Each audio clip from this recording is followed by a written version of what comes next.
Hey guys, this is Infinity No What Ifs. I hope you are doing well. Please support to subscribe this channel to watching new interesting stories and to get all videos in real time. Please subscribe. So in this video, we will see what if Naruto were the Phantom of Highschool DXD.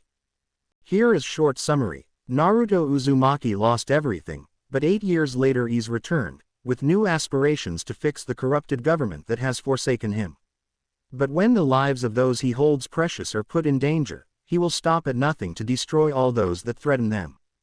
But before we start, if you want more stuff like this, then be sure to subscribe and like this video. And if possible, share this video with your friends. Now let's start the story.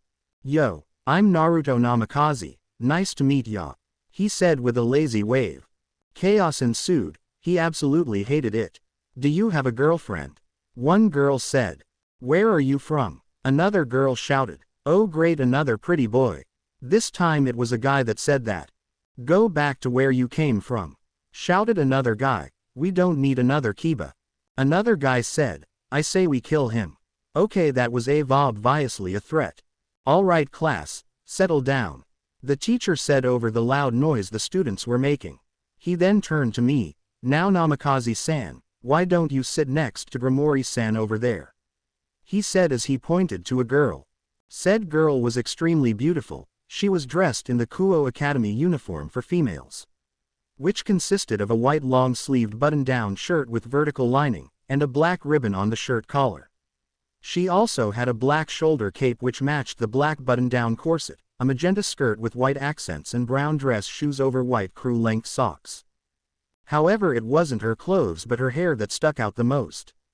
It was a distinct crimson color that was similar to the color of blood. It flowed out from the top of her head to the back of her thighs, with a single strand at the top, and loose bangs covering her forehead. Her eyes were a blue-green color like gems and her skin was a porcelain white. She also has some of the largest bodies he had ever seen, which admittedly he had seen a fair amount of large-body women in his life. All in all, she was certainly a gorgeous woman by any man's and a few women's standards, and he walked up to the empty chair beside her and the teacher began his lesson for the day. All the while, Rias had been staring at him, wide-eyed. Later, that was right, he was at Kuo Academy, a prestigious school in the city of Kuo, Japan. Originally it used to be an all-girls school, however in recent years it unexpectedly became a co-ed school. Consequently this led to a larger number of females to males in the student population, which makes it an ideal location for all males. All males except him. Vultures, the lot of them, he mumbled to himself. He was a fairly tall person, standing at a height of 180 centimeters, 5 feet 11 feet tall. He appeared to have black spiky hair and had blue eyes like the ocean, a trait that he had inherited from his father, pale skin and a round face. He wore the standard Kuo blazer, which was black with white accents with matching black pants and brown dress shoes. He however had foregone the white button-up shirt and decided to wear an orange shirt instead. All in all he was rather handsome, if a bit plain-looking. Currently he was wandering the endless halls of the Kuo Academy, during the lunch period. One of the reasons was to get away from all the people, many of which were so faceless that all they could do was talk about the ones who had a sliver of individuality. Another reason was he was keeping an eye out for something interesting, so to say. So far nothing, but who knows what he could find. Slam. His thoughts were ended when he turned the corner and abruptly slammed into something, or should he say someone. Sorry about that, he said, as he got up and lowered his hand to help the other person. No, it was my fault, she said as she grabbed the hand and used it to help herself up. The person was none other than the girl he had sat next to in class earlier. Well anyways, Miss he asked, fishing for a name. Rias Grimori, she said introducing herself. Well Rias, I'm Naruto Namikaze, he introduced himself in a similar manner. But I have to ask, why were you staring at me earlier? He asked, scratching his cheek a little. Said girl had the decency to blush a little out of embarrassment for being caught red-handed. You noticed that? She asked. He chuckled a little. It was kinda hard not to notice after you did it the entire class. Rias then clutched a necklace that he didn't notice before. It was a silver chain with a matching silver vial with some kind of liquid inside. It was rather unassuming on her gorgeous frame that it almost looked unnoticeable.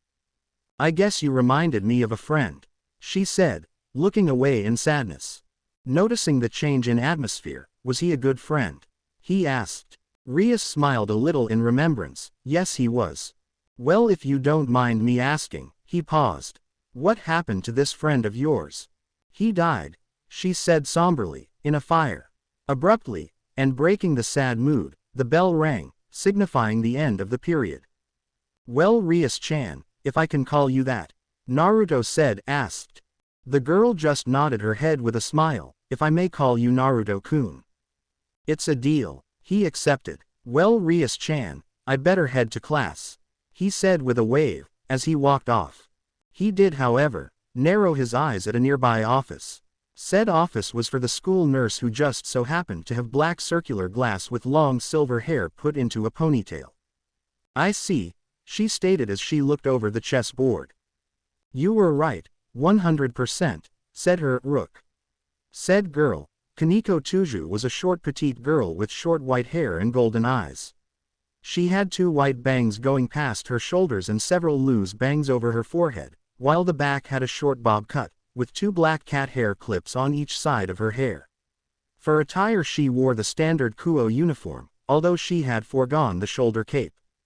All in all, she was incredibly cute, and often reminded people of a cat." "Yeah, you totally called it." Standing next to her was her queen, Akano Himahima. She had violet eyes that sparkled with mischief. Her long flowing black hair was styled into a high ponytail that reached down to her legs with an orange ribbon, with 2 strands sticking out from the top and backward. She also had, much to her own reluctance to admit, bodies that were in fact larger than her own. Like her, she wore the full Kuo uniform, except she had black calf-length socks instead of white. All in all, she was a model, Yamato Nadeshiko, or ideal Japanese woman. "I'm just glad I asked you two to keep a close eye on him," she responded. "Yup," came the short reply from Kaneko. Akano then turned to her and asked, "What's next? What do we do with him now?" "We need to make our preparations immediately," she said as she moved her pawn. Rias Gramori was having a great day. She had found out that one of the students here had a particular scent thanks to her rook, a draconic scent. Dragons were known to be strong creatures, with the weakest of their species usually being around a high-class devil in power. For a student to have the scent of a dragon, he would have to have dragon blood or a dragon-type sacred gear, and she was leaning towards the latter. Dragon-type sacred gears were powerful with even the weakest, that being the sacred gear, twice critical, which was able to double the user's power, being useful. To reinforce this, said student had been targeted by a fallen angel, when one had asked him out on a date. Sure, it could have been that the former angel had fallen for her underclassman, but she doubted it.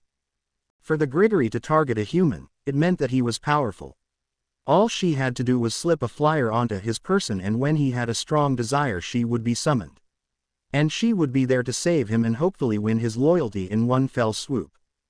With luck, he had the potential to be a strong individual, and he could help defeat him, and get her out of the marriage her family had forced her into.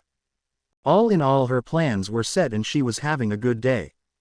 That was until she had met him. He had reminded her so much of him. He had similar spiky hair, and he even had a love for orange, judging by his shirt. However, the thing that resembled her fallen friend the most was his eyes. Eyes that were so much like the ocean. But he was gone, and he wasn't coming back. She felt her eyes water. She had long buried these emotions, but since this Namikaze fellow came to Kuo, they had been re-emerging. "Rias, are you all right?" asked her queen with concern lacing her eyes.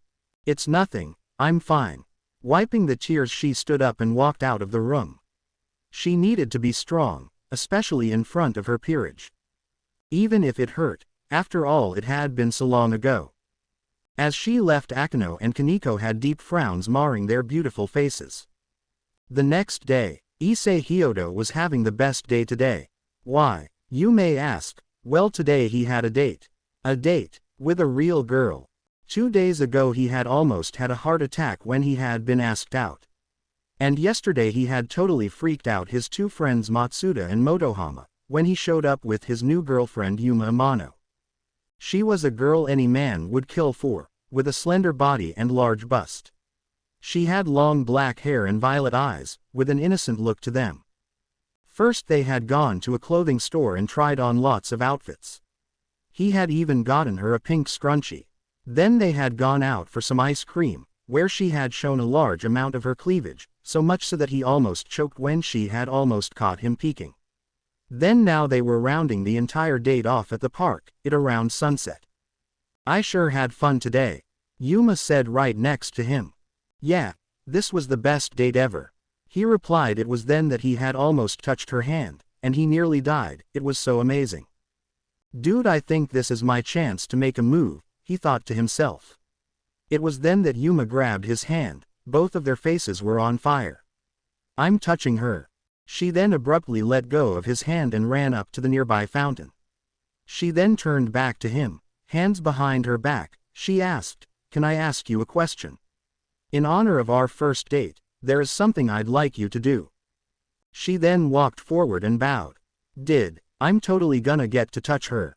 This rocks," Issei mentally screamed. "Sure, you can ask me for anything at all," he said quickly. She hummed, then tilted her head up, her eyes losing all the innocence they had before. She asked, "Would you die for me?" "What did you say?" he asked, cleaning his ear a little to hear her better. "Sorry, something must be wrong with my ears. I don't think I heard you correctly. Could you maybe say that one more time please?" he said with an awkward laugh. She then got up close, so close he could feel her warm breath on his skin, and said in a whisper, "I want you to die for me." She then backed away and her clothes had exploded off her body, leaving her completely in the nude. She grew taller, her bodies grew bigger and her eyes gained an evil glint. However, the most notable thing was the dark, crow-like pair of wings that sprouted from her back. It was then in a magical girl-like fashion, sparkles seemed to surround her. Clothing materialized upon her perfect skin. However, instead of the innocent clothing she had on before, these were a lot more provocative. Now she had on leather strap-like objects around and under her bodies, a thong-like piece held around her hips by 3 thin straps, gloves that ran right up her arms with small lengths of chains hanging from them, shoulder guard-like objects on her shoulders with 3 large spikes sprouting from her right shoulder, and black thigh-high heel boots. All in all, instead of the innocent schoolgirl, she now looked like a mature woman with a fetish for S. Judging by her new smile, "She looks like a demon," he mentally screamed, as he fell backwards. "Are those wings?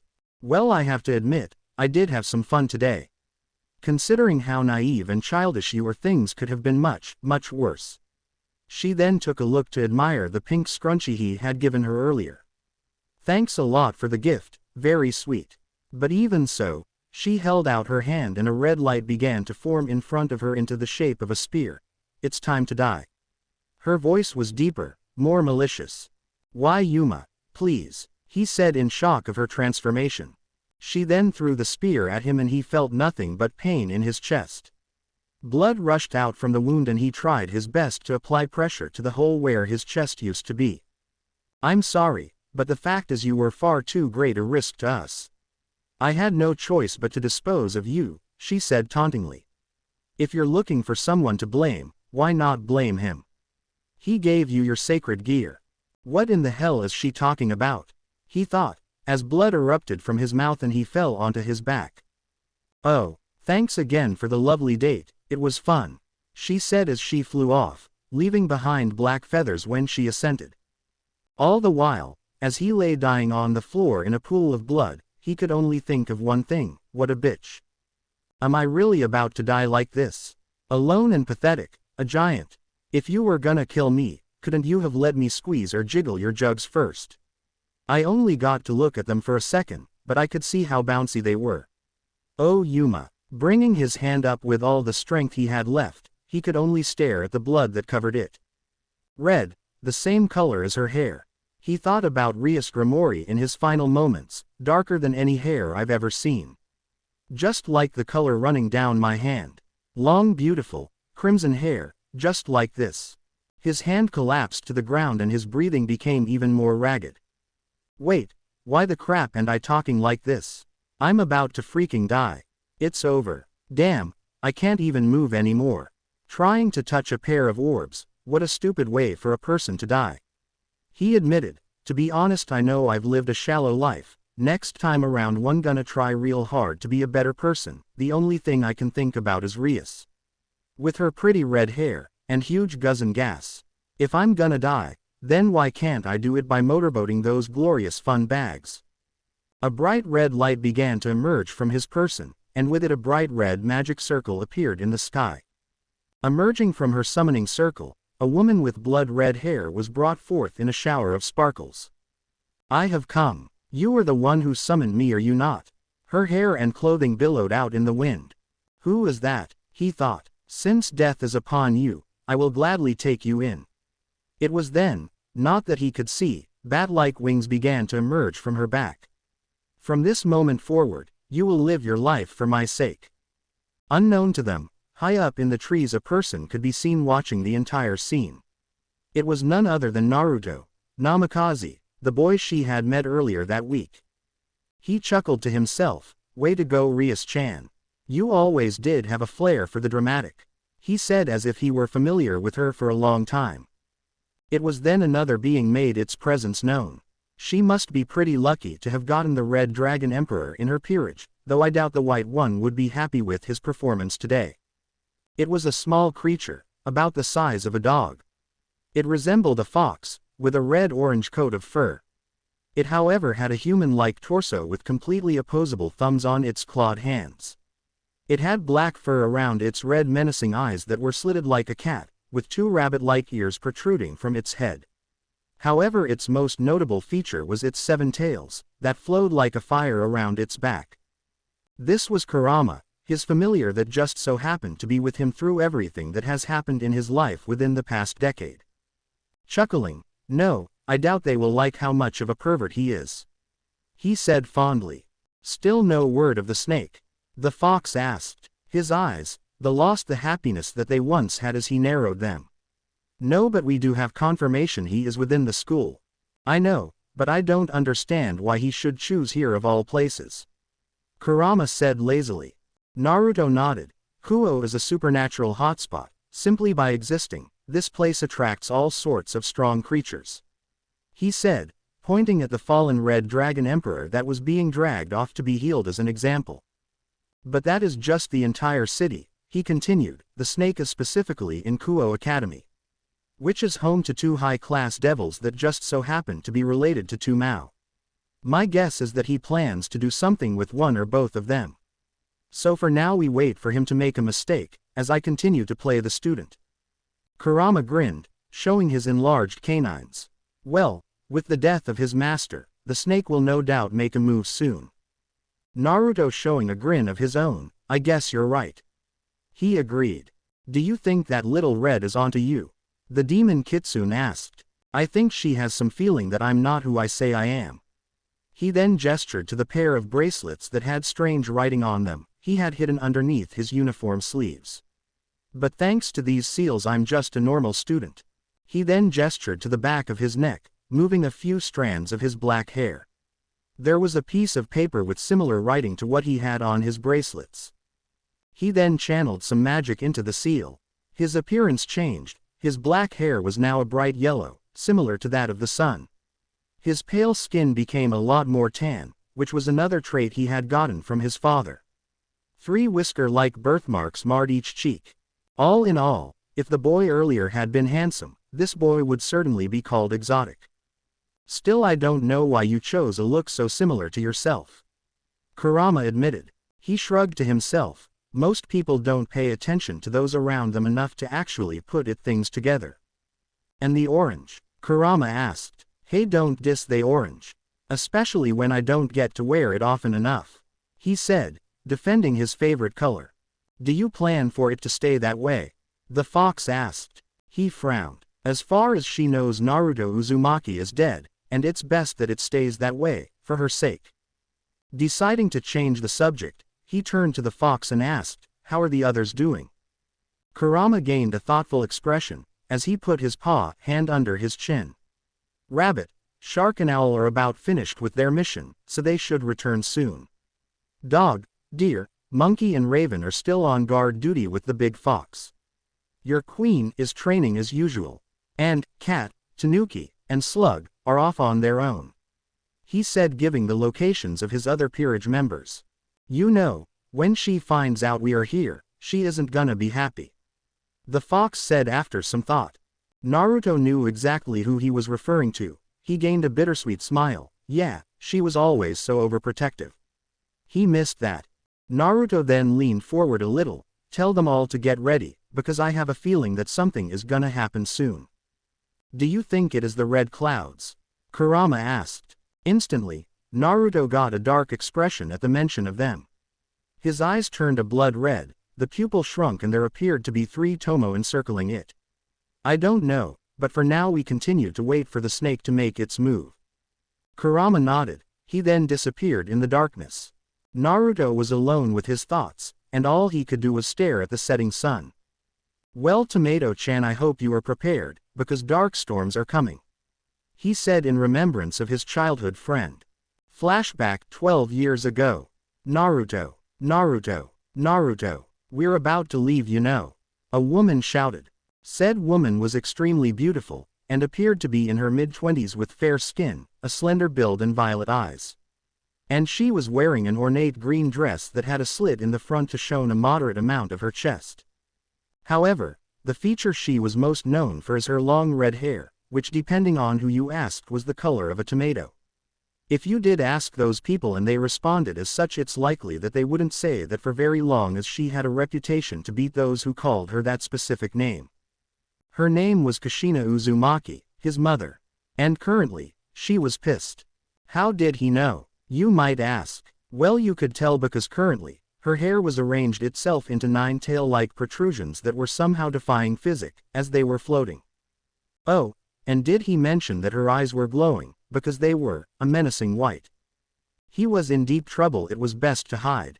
Now Kushi-chan, I think I know how to get him to come out. Said a man. Said man was almost an older version of himself. He had similar tan skin, blue eyes and blonde hair. Like his own, his hair was spiking out, but his was longer, with 2 jaw-length bangs that framed his face. He was also wearing a very expensive-looking blue suit, with a white shirt and matching my blue tie. This man was his father, Minato Uzumaki, formerly of the Phoenix clan. Oh Naruto, he shouted, if you come out I'll try to teach you my signature technique. Really, he called out from his closet, not thinking about his current situation at all. It was then that he was pulled out by his mother from his collar. And it was then he realized his mistake. His mother raised her fist into the air and smack. Out of the closet came out a young 6-year-old boy, with golden hair, blue eyes and 3 whisker marks on each cheek that made him look extremely cute. He was currently nursing the lump on the top of his head, courtesy of his mother. Nope, his father said with an eye smile. Pouting, he grumbled, I don't understand why I have to go and meet some stuck-up rich guys all the time. Well Naruto, his mother chastised as she waved her finger in the air. Today we are visiting the Grimori estate, with Lord and Lady Grimori. I hear they have a daughter around your age, who knows you could be friends. She said in thought. His mother then clasped her hands together and flowers appeared around her, which totally contrasted with her mood just a few minutes ago. Or maybe she could be your girlfriend in the future, and you two fall in love, and get married. But don't have kids too soon, there are too many kids having children with hussies these days, you know. Tears then welled up in her eyes. Oh Minato. Our kid is growing up too fast, it just felt like yesterday I was changing his diapers, you know. Moon. He whined, interrupting his mother's ramblings. Minato just chuckled and rubbed the back of his head. Oh, I don't think we have to worry about that for a while, Kushi-chan. His mother blushed out of embarrassment. I know, it's just sometimes I start to ramble on, and it just doesn't stop. But I try to stop but I can't help it and it just gets out of control more and more, you know, and I'm gonna be quiet now. She said after she realized she had been rambling again. Alright, let's go. He said, gesturing to the time. He then leaned down towards his ear, and whispered, and who knows, maybe I'll end up teaching you the first step of my Rasengan if you behave. Fine. He sighed, wanting to get this entire thing over with. One train ride later, the Grimoire estate was large, larger than his own family's house. It was grand, with a multitude of exotic plants. It was larger than it needed to be and was only good for one thing, a show of wealth. As devils, showing your own power was in your blood, but still. It just seemed too much. After the guards let them in, the inside was much the same as the outside of the house, grand. The halls were heavy in the color red, with ornate and intricate paintings lining the walls. They were led to a room by a maid. They had no doubt chosen one of the more beautiful ones they had on staff. She stopped at a door, and bowed. "Lord and Lady Grimoire are waiting inside," she said as she opened the door. Inside were 3 people, 2 adults and 1 child. The man, no doubt Lord Grimoire.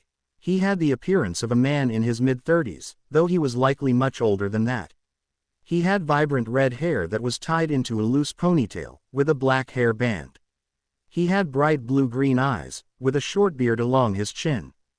His wife, Lady Grimoire, had brown hair and violet eyes. Her hair was short, only going down to her upper back with 2 bangs framing her face and a single strand at the top. She wore an elegant white dress that was cut low to show off her large chest. It also showed the beautiful necklace with a violet gem that matched her eyes. "Greetings, Lord and Lady Uzumaki. I hope your travels here have served you well," the Lord of House Grimoire greeted. His father stepped forward. "Greetings, Lord and Lady Grimoire. Our trip here was most pleasant. It is an honor to be here." "Excellent. And might I say, the pleasure is all mine." He then gestured to his wife, or more specifically, the child hiding behind his wife. The child, about his age, and judging by how much she resembled her mother, she would no doubt grow up to be beautiful. Like her mother, her hair was long, with 2 bangs framing her face and a single strand at the top. However, like her father, she inherited his luscious crimson-red hair and blue-green eyes.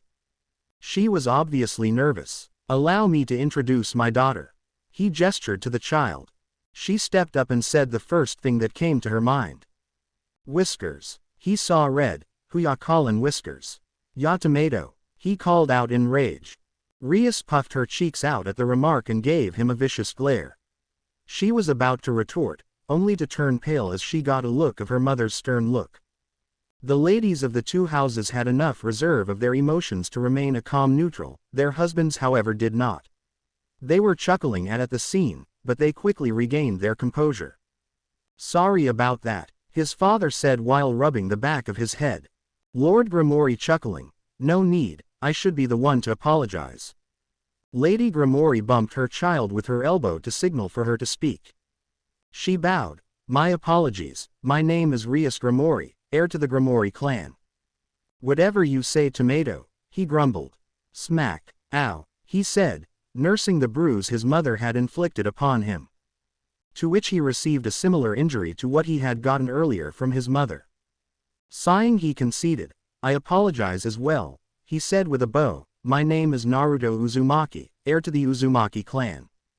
Lord Grimoire clasped his hands together. "Excellent. Now Rias, why don't you take young Naruto here and show him around the estate? I know these things can get a little boring for you." "All right, father," she said, as grabbed his hand and dragged him out the door. "Come on, Whiskers-kun, I have so many places to show you." All the while he was kicking and screaming for her to let go. "Kids these days," Zeoticus said in mirth. Rias had certainly been enthused to show him her estate, even if it was needlessly large. Maybe she just didn't get a lot of time to spend it with children their age. He had given up on trying to free his hand from her vice-like grip. It was like he just met a younger version of his mother. That thought had terrified him. "And this is my room," she said, stopping at a door. "Sweet." He went up and opened the door. "Wait," Rias said in a panicked tone. Inside was what you would expect of a normal bedroom. It had a large princess-style bed, a window to look out of with a nice view, and it even had a large TV. What you wouldn't expect was the large amounts of anime, plushies, memorabilia, posters, figures, and a wide collection of manga that all lined the walls. She had a little bit of everything from action to romance to thrillers, no specific genre. It told him one thing about Rias he would have never guessed. It just screamed she was a Japanophile. Looking back at the owner of the room, he could see her blushing madly out of embarrassment. She wouldn't make eye contact with him at all. She had even let go of his hand in her panic. "You probably think I'm weird, don't you?" she muttered out. "Yes," he said, without a moment's hesitation. That just made her shrink in on herself more. She covered her now redder face with her hands and she kept her gaze firmly on the floor, as if she wished it would swallow her whole. He felt like an ass for barging into her room like that. He laid a hand on her shoulder. "But, it also makes you cool," he said, surprising the girl. She peeked her eye out from her hands and asked timidly, "It does?" "Of course it does," he said, reaffirming his earlier statement. "It makes you different from the other boring people I've met. And that makes me cool," she asked, shocked by his statement. "Yup," he confirmed. Would you want to watch some with me?" she asked. He'd never watched any of this stuff before. Sure." Her smile brightened the entire room. It was beautiful. And before he knew it, he was watching an anime with the girl he had just met a few hours ago. It was fun. "Who wants me?" a voice shouted, echoing throughout the forest. "Who's there?" a little girl screamed. "The master of the familiar, aka Zotoji," shouted a man from high up in the trees. Zotoji was a middle-aged man with red spiky hair styled in a backwards cap with a little patch of hair sticking out of the front. He wore a white tank top with a blue jacket tied on his waist and brown cargo pants. He also had brown sandals and, to finish off the look, a bright yellow backpack attached firmly on his back. That's right, he was in the familiar forest, along with Rias and her aunt brother's maid as a bodyguard of sorts. There was also the familiar master, who just so happened to look like a Ash Ketchum wannabe. "That's the familiar master?" he asked incredulously. "Oh wow," the girl next to him said, amazed at his cosplay. "If it goes to find familiars galore, then you've come at the right time, that's for sure. The full moon is out to help you decide, and I'll be the one to act as your guide." He rhymed. Zatoji-san is fond of making things rhyme, the maid said next to him. Yeah, he had guessed that. Graphia was a beautiful woman, which seemed to be a constant throughout his life. She appeared to be in her early 20s, her hair was silver and went down to her back. It was styled into 2 long braids on each side of her face with blue bows at the ends and silver eyes. She was currently wearing a blue and white French-made outfit with long blue sleeves and a white-made headband over her head. Why she wore that maid outfit all the time he would never know. In the 2 years he had known her, Rias Gramori hadn't changed that much. She still had the same red hair, gem-like eyes and love for anime. That was probably why she liked the wannabe's outfit. He, on the other hand, just had one thought. Nope, he said, and he was about to walk off before he was grabbed by the collar of his shirt by his friend. "Oh come on, Tomato-chan," he whined. "Whiskers-kun," she retorted. "Tomato-chan, Whiskers-kun, Tomato-chan, Whiskers-kun." He stuck his tongue out. She just pouted cutely. "I would refrain from going out on your own in the familiar forest, Naruto-sama," Graphia chastised. Looking back at his friend, he saw her almost pleading eyes. He could tell she wanted him to stay with her. Sighing, "All right, let's stay with the Pokemon trainer wannabe," he conceded. Zatoji, either not aware of what was going on below or not caring, continued. "Now how can I help you? Tell me all your wants and desires." "A strong one. A fast one. One that likes to set fires." Rias stepping up to state her wants. "I'd like a familiar that is really helpful and super cute and fun." "Cute and fun. Done and done," was the familiar master's rhythmic reply. "I just want something to deliver flyers for me," he grumbled out. The first thing that Zatoji showed them was interesting, to say the least. It was a water sprite, a Undine to be precise. He didn't know what he was expecting. But watching all the anime he had with Rias, he had guessed it would look a little different. Like a beautiful pale-skinned woman with long elegant cloud-like blue hair, kind of like in the anime Black Clover Rias made him watch. Instead, it was a heavily muscular man-like woman with curly hair, who looked like it could bench press him in half. Not cute at all. A saint might say she had really kind eyes, and that even though she was on the outside, that she had a good heart. But he wasn't a saint, he was a devil. And he knew different about the Undine. It was ugly, really ugly. Right now he was with Graphia, Rias and that weird familiar master, just wandering around and hoping to stumble upon something neat. Graphia said, the best way to find a good familiar was by brute force and luck, or something like that. It was a little more refined, but he got the message.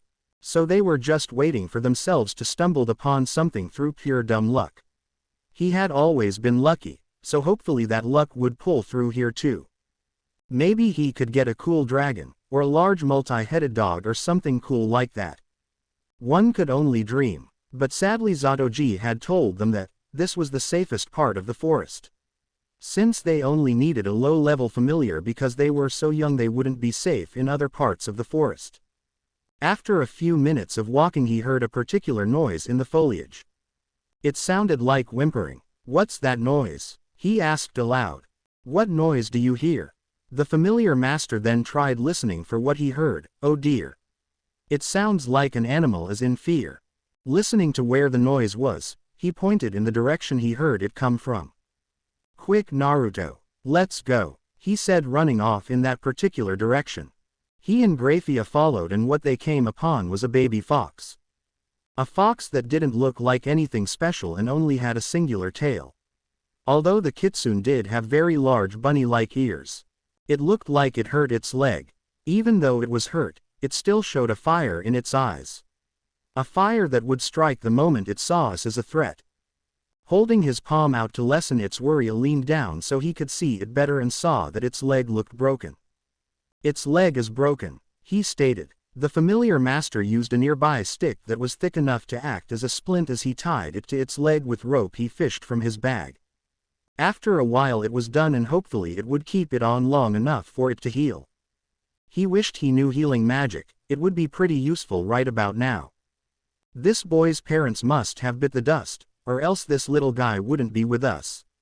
Zatoji informed in a rhyme. He won't survive long without his mother, for they are the ones who protect them like no other. His rhyming was getting annoying. But it seemed that the fox kit's parents had died. Apparently foxes were known to be good parents. They taught their children how to hunt and survive in their early years. For one to be alone and hurt, it meant that they had to be gone. And without those skills from his parent he wouldn't survive out here in the forest. He made up his mind. "What if I made him my familiar?" he asked. After some thought, the familiar master replied.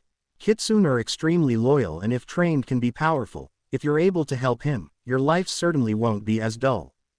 He was pretty sure that was an insult, but he didn't care at the moment. Looking at the small kit he asked, "What do you say, boy? Do you want to become my familiar?" It took the question seriously. It eyed him like a worthy opponent, judging his skills, his resolve and his will. It was like the fox could stare into his soul with its crimson-slitted eyes. It was checking if he fit his standards. Even when it was hurt, it was smart enough to consider its options. That just made him want it more. Limping up to his crouched position, it nodded its head. That's great. He had gotten his familiar. He picked it up. It was a little heavy for his 8-year-old body, but it was nothing he couldn't handle. "Do you have a name?" he asked the young kit. It just shook its head in the negative. He gave it some thought. "How about Kurama?" he asked the fox. It yipped in satisfaction. "I think Kurama is an adequate name." Graphia confirmed. "What do you think, Rias?" he said. Rias. Looking around he couldn't see her anywhere. That wasn't good. Graphia flew up into the air to find her young charge better. She had left her other charge with the familiar master. Naruto would be safe with him there. She can't believe she had been so foolish to lose one of the children she had been tasked to protect. Stretching out her senses did little to help her in this situation. There were just too many magical animals and plants for her to get an accurate read on what was around her. The other magical presences just drowned out Rias's own when hers was passively being released. If she were to channel her magic and release it, it might be enough to find her. "Come on, Ojo-sama, give me some help," she hoped. She just wished Rias would be safe when she found her. And then she could kill her. A few minutes ago, the forest was a little scary. Okay, it was a lot scary. But she was a devil, a big, scary, Powerful high-class devil that could steal someone's soul. Okay, she couldn't do that. But with her power of destruction she could obliterate something at the molecular level. She just didn't have enough control of it yet. But once she grew up and did have enough control, she would show Naruto Baka who's boss, and then she would go up to him and... She blushed a little at where those thoughts were going. When Naruto admitted defeat against her power of destruction, then she could do what she wanted to do with him after. What was she thinking about again? Oh yeah, she was a devil. And high-class devils do not get scared by spooky forests. She heard a rustling up in the trees. She looked up. She didn't see a scary monster. She, however, saw a bat. A cute little red bat shaped like a ball with fur that matched her hair color. It was perfect for her. Looking back to see where Naruto and Graphia went, she saw she was the only one in the area. Had they run off while she wasn't paying attention? Okay, don't panic. Everything was going to be fine. All she had to do was stay here and they would come and find her. Huff. Turning, she was face to face with a boar. Some type of oversized boar that was at least 3 times her size. It was brown, with a patch of red fur on its back and some black markings around its eyes. But the scary thing was its pale white eyes and 2 pearl-like tusks that looked just about sharp enough to skewer her. She did the only logical thing she could think of. She ran. She ran fast, faster than she thought she could run. She guessed the fear was a good motivator. She carefully avoided the large trees, but the creature was strong enough to topple them over.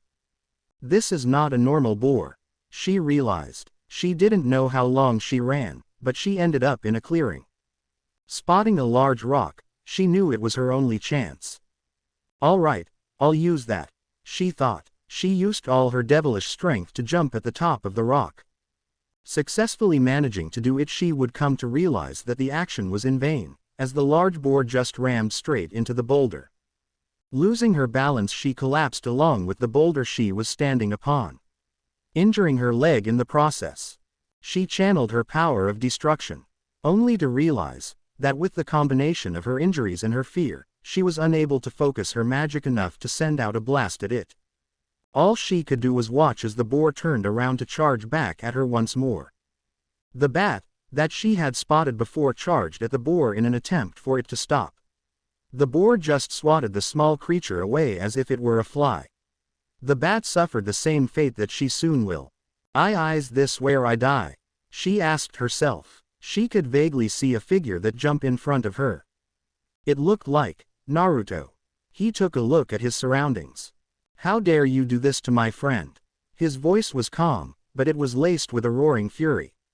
His eyes were murderous, glaring a constant hate that only the pain of a loved one could provide. No, don't. Run, Naruto. Run and don't die, she mentally screamed, but all that left her mouth was a terrified quiver. She had gotten not just herself, but her best friend killed. Naruto held out his right hand and a pale blue spinning ball of magic seemed to materialize on his palm. There was no hesitation, he just charged. Unfortunately, so did the boar. They clashed in the middle, Naruto sending the orb right into the beast's snout, narrowly avoiding its large ivory teeth. Rasengan, he muttered, a reference to the technique he was currently using. The spinning orb ground into its flesh, before it violently exploded, releasing the compressed energy that it had contained within it. A shower of blood shot out, but it wasn't her friend's. The beast, too injured from its clash, collapsed onto the now red-stained ground. Her friend's clothes were stained with blood. He was standing victoriously. He turned around. She saw something. His eyes were blood red, with 2 tomo spinning around the small blackened pupil. They were also laced with so much hate within them. It didn't suit him at all. She much preferred her fun-loving goofy friend to this. Why your eyes? She said in surprise. Naruto, realizing what she said, took out a knife. The knife was strange, as it was 3-pronged with a set of strange writing appearing on the handle. In the reflection he saw something surprising. Sharingan, he muttered, referencing the dujutsu he now possessed. At first he didn't know what was happening. Once he saw Rias hurt and about to be killed, he saw red. He had never been able to perform a perfect Rasengan before, but with the Sharingan, he proved himself wrong. Worrying about this later, His eyes returned to their normal sapphire blue. "Rias, are you all right?" he asked, as he walked over to the fallen girl. That broke her out of her shock. The weight of what she had just been through struck her like a school bus. She collapsed right onto her best friend and cried, uncaring of the blood that now covered them both. She just clutched her friend tight, afraid that he would disappear at any moment. The near-death experience taking a toll on her mental abilities. All the while he had caressed her back gently, showing that he was here. He didn't know how long they had been there. "How did you find me?" she asked. Her voice was muffled as her head was currently in his shoulder. "I had a friend," he said with a smile.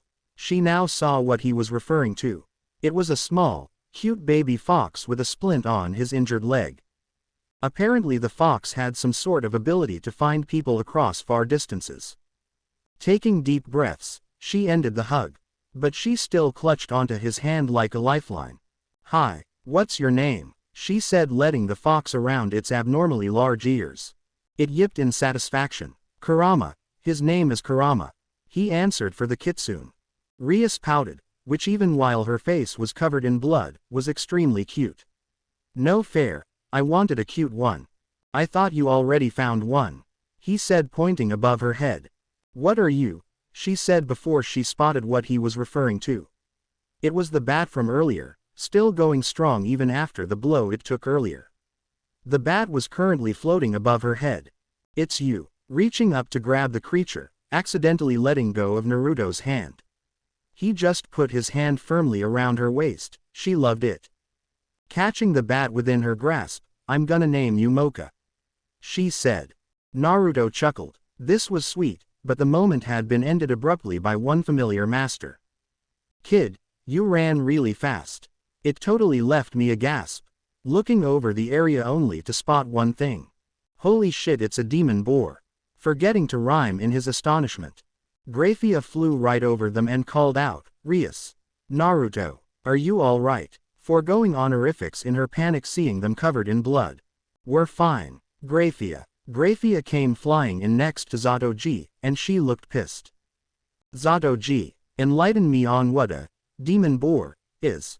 Now, in a tone that left no nonsense. Well, Devil-san, a demon boar is an type of demonic boar that, hunts devils for fun," he said. Now it was fear that made him forego his rhythm.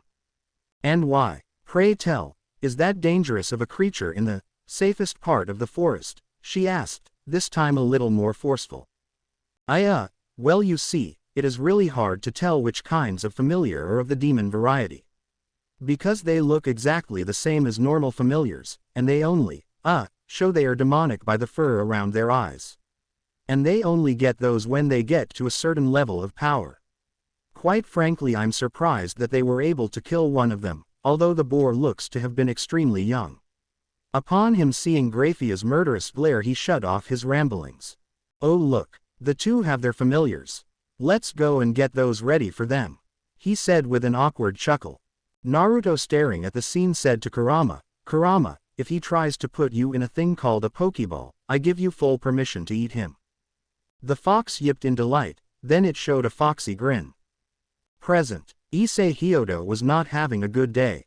He had woken up in his bed. That was the first red flag. Because if he remembered correctly, he had died. He had died after seeing Yuma's glorious beats. But if he had died, how was he alive? But dying wasn't even the worst part.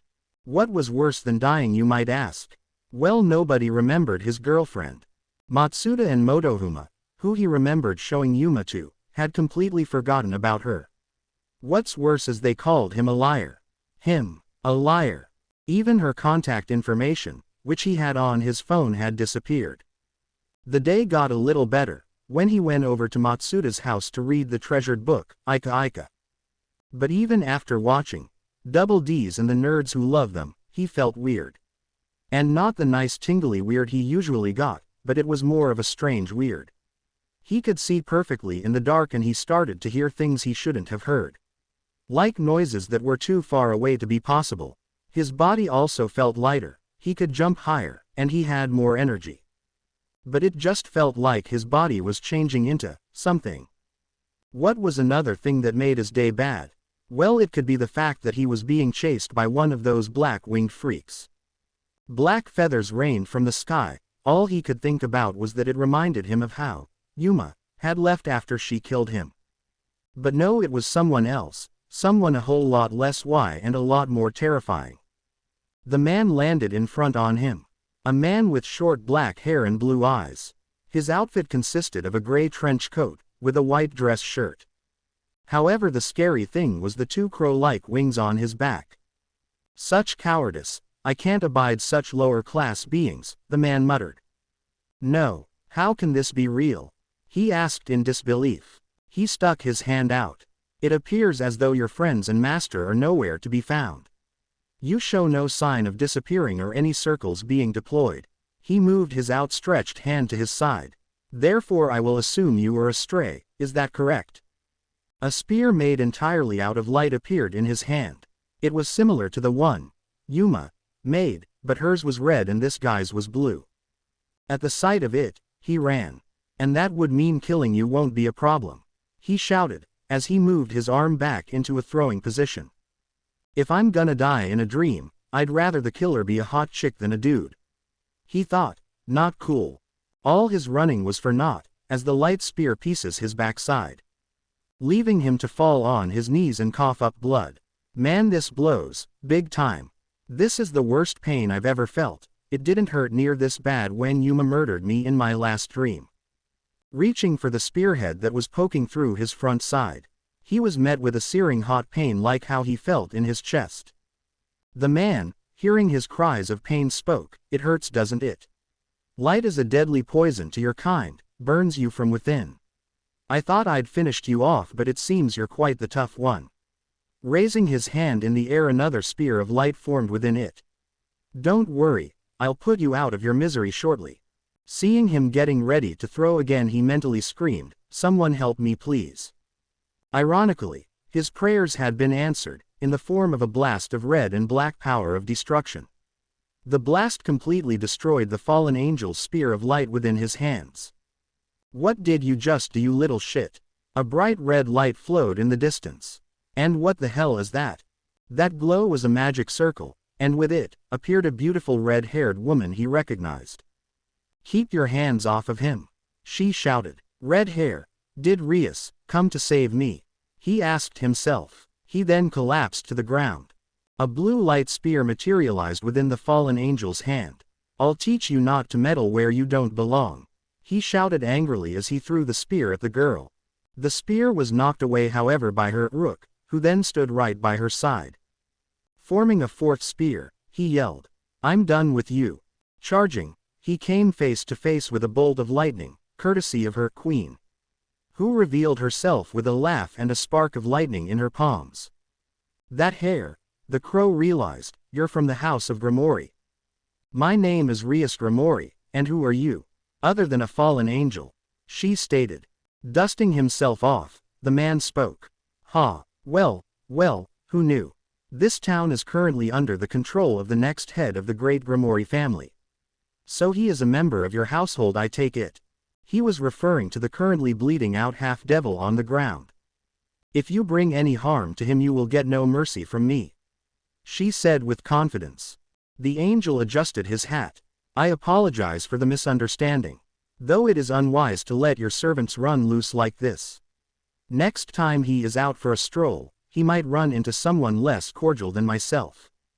I appreciate the friendly advice. Bear in mind, if anything happens like this again, I will make you regret that you crossed paths with the house of Grimoire, my friend, she warned.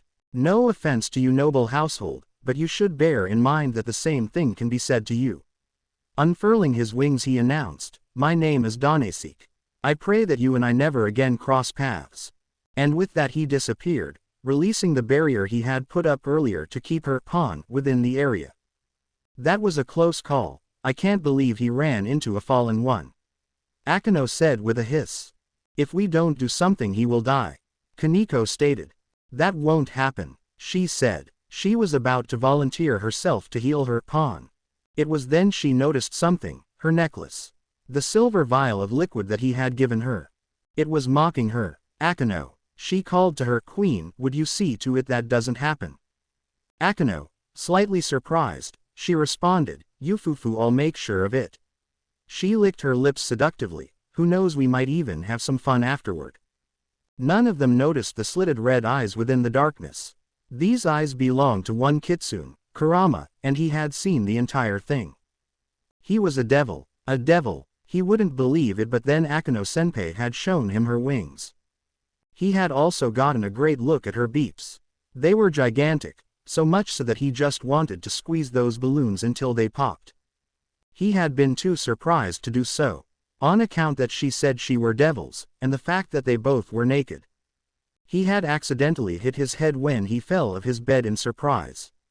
For some reason, he thought Akeno had liked it.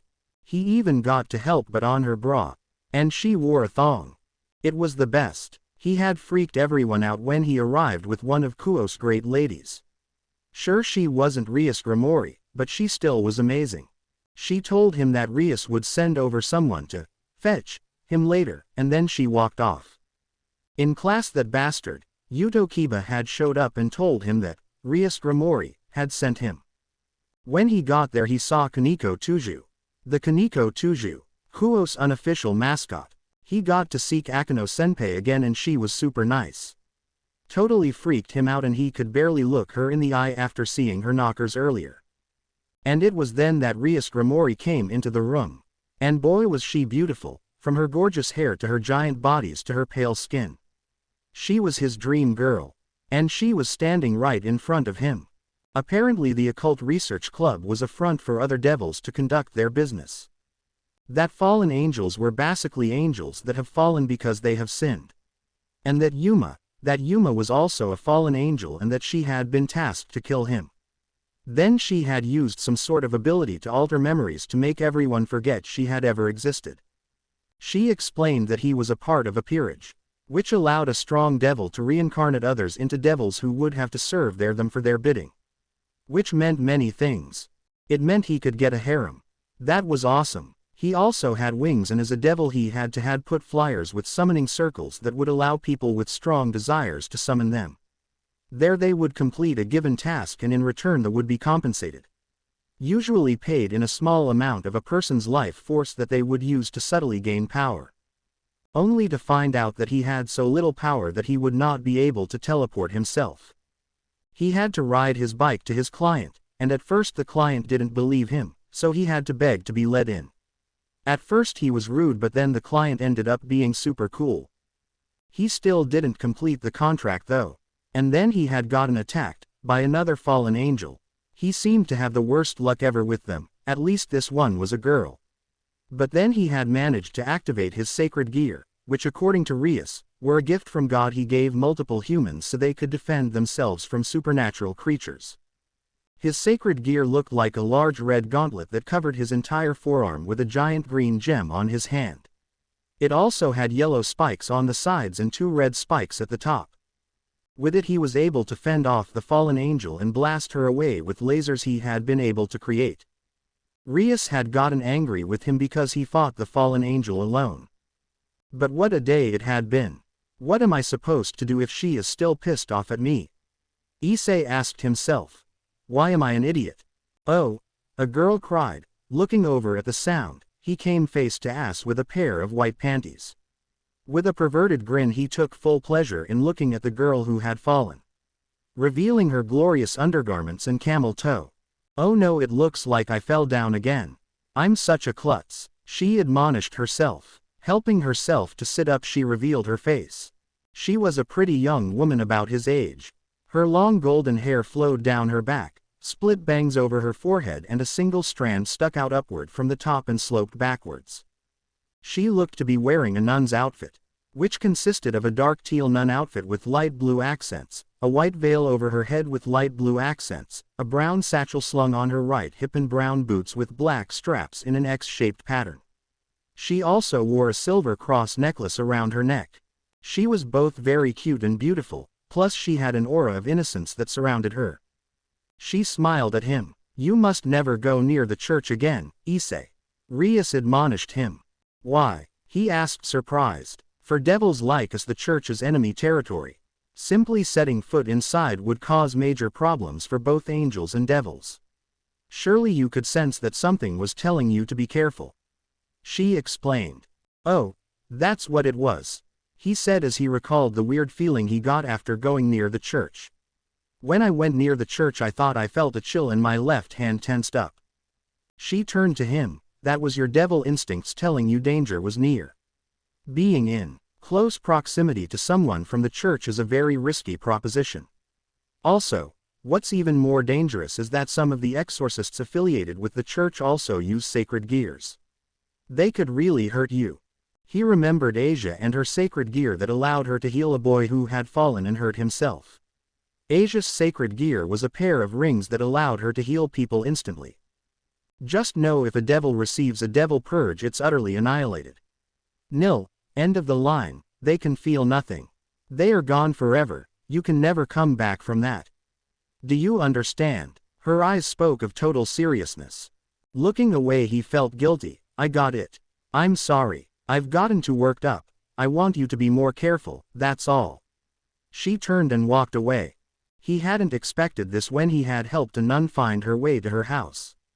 And she had been the nicest girl he had ever met. He needed to get back to class. Lunchtime was about to be over soon. He had missed the first part of school escorting Asia. He had decided to eat his lunch in the old school building. There he was met with an angry Rias. He had told her where he was, and she had admonished him. She had likely been worried about him not being present at school. He felt like an ass. After a few minutes of walking, he still hadn't felt better. He had made Rias angry at him again, and what's worse was he couldn't see Asia again. Even when she had been nice and invited him to come to her home again. Splash! Turning the corner he was met with a searing hot pain on his left hand. It wasn't as painful as when he had been stabbed in the chest. Or the second time he had been stabbed by the light spear as a devil. But his hand still hurt like hell. I'm so sorry, the offending person said. Turning he was face to face with who he was pretty sure was that new pretty boy he had heard about. Black spiky hair, blue eyes and orange shirt. Yeah, it was definitely him. This was Naruto Namikaze. He was holding what looked to be an instant ramen cup with steaming hot water in it. Looking back at his left hand he could see that some of the contents of that cup had spilled onto his hand, and that included the steaming water that had previously been in it, leaving his hand with first-degree burns. How had this guy been eating it? And why was he eating now? It was almost the end of the lunch period. What the hell, man? He voiced his displeasure. Why the hell is this so hot? And why the hell are you eating right now? Naruto just sheepishly rubbed the back of his head. Well, you see, I was still a little hungry, so I made my 6th cup for lunch. 6th? He repeated in disbelief. Yeah, 6th. I know it's a pretty small meal, I've been trying to cut back a little. He laughed. Who the hell eats that much ramen? He asked in disbelief. Naruto gave him a deadly glare. Hey man. Don't diss the ramen. It's the food of the gods. This guy clearly wasn't right in the head. Sure, he agreed. Naruto then turned his head and scratched his cheek. Look man, I really am sorry for burning your hand. Do you need me to take you to the nurse's office? He thought about it. He really wished Asia was here. She would be able to heal him no problem with her kick-ass sacred gear. But she wasn't, and he wasn't allowed to go to the church to get her. Akano or even Rias might also be able to heal him. They had healed him before. But he didn't want to trouble them. After all, he had already caused such a big hassle already. Sighing, all right, fine. After a few minutes of walking, the bell had rung and the halls had been a little crowded. Naruto had led him to where they were going as he didn't know where the nurse's office was. They had been met by a door. Naruto had knocked on it and they heard the standard, "Come in," to let them know they could enter. Inside was a tan-skinned man in his early 20s. He had long silver hair that he styled into a ponytail, with his silver bangs splitting off to each side of his face and black eyes. He wore circular-shaped glasses and standard scrubs that most nurses wore. His just so happened to have the Kuo logo on them. He was rather unassuming, and that is probably why he had never noticed the guy before. The rest of the room was just like any other nurse's office.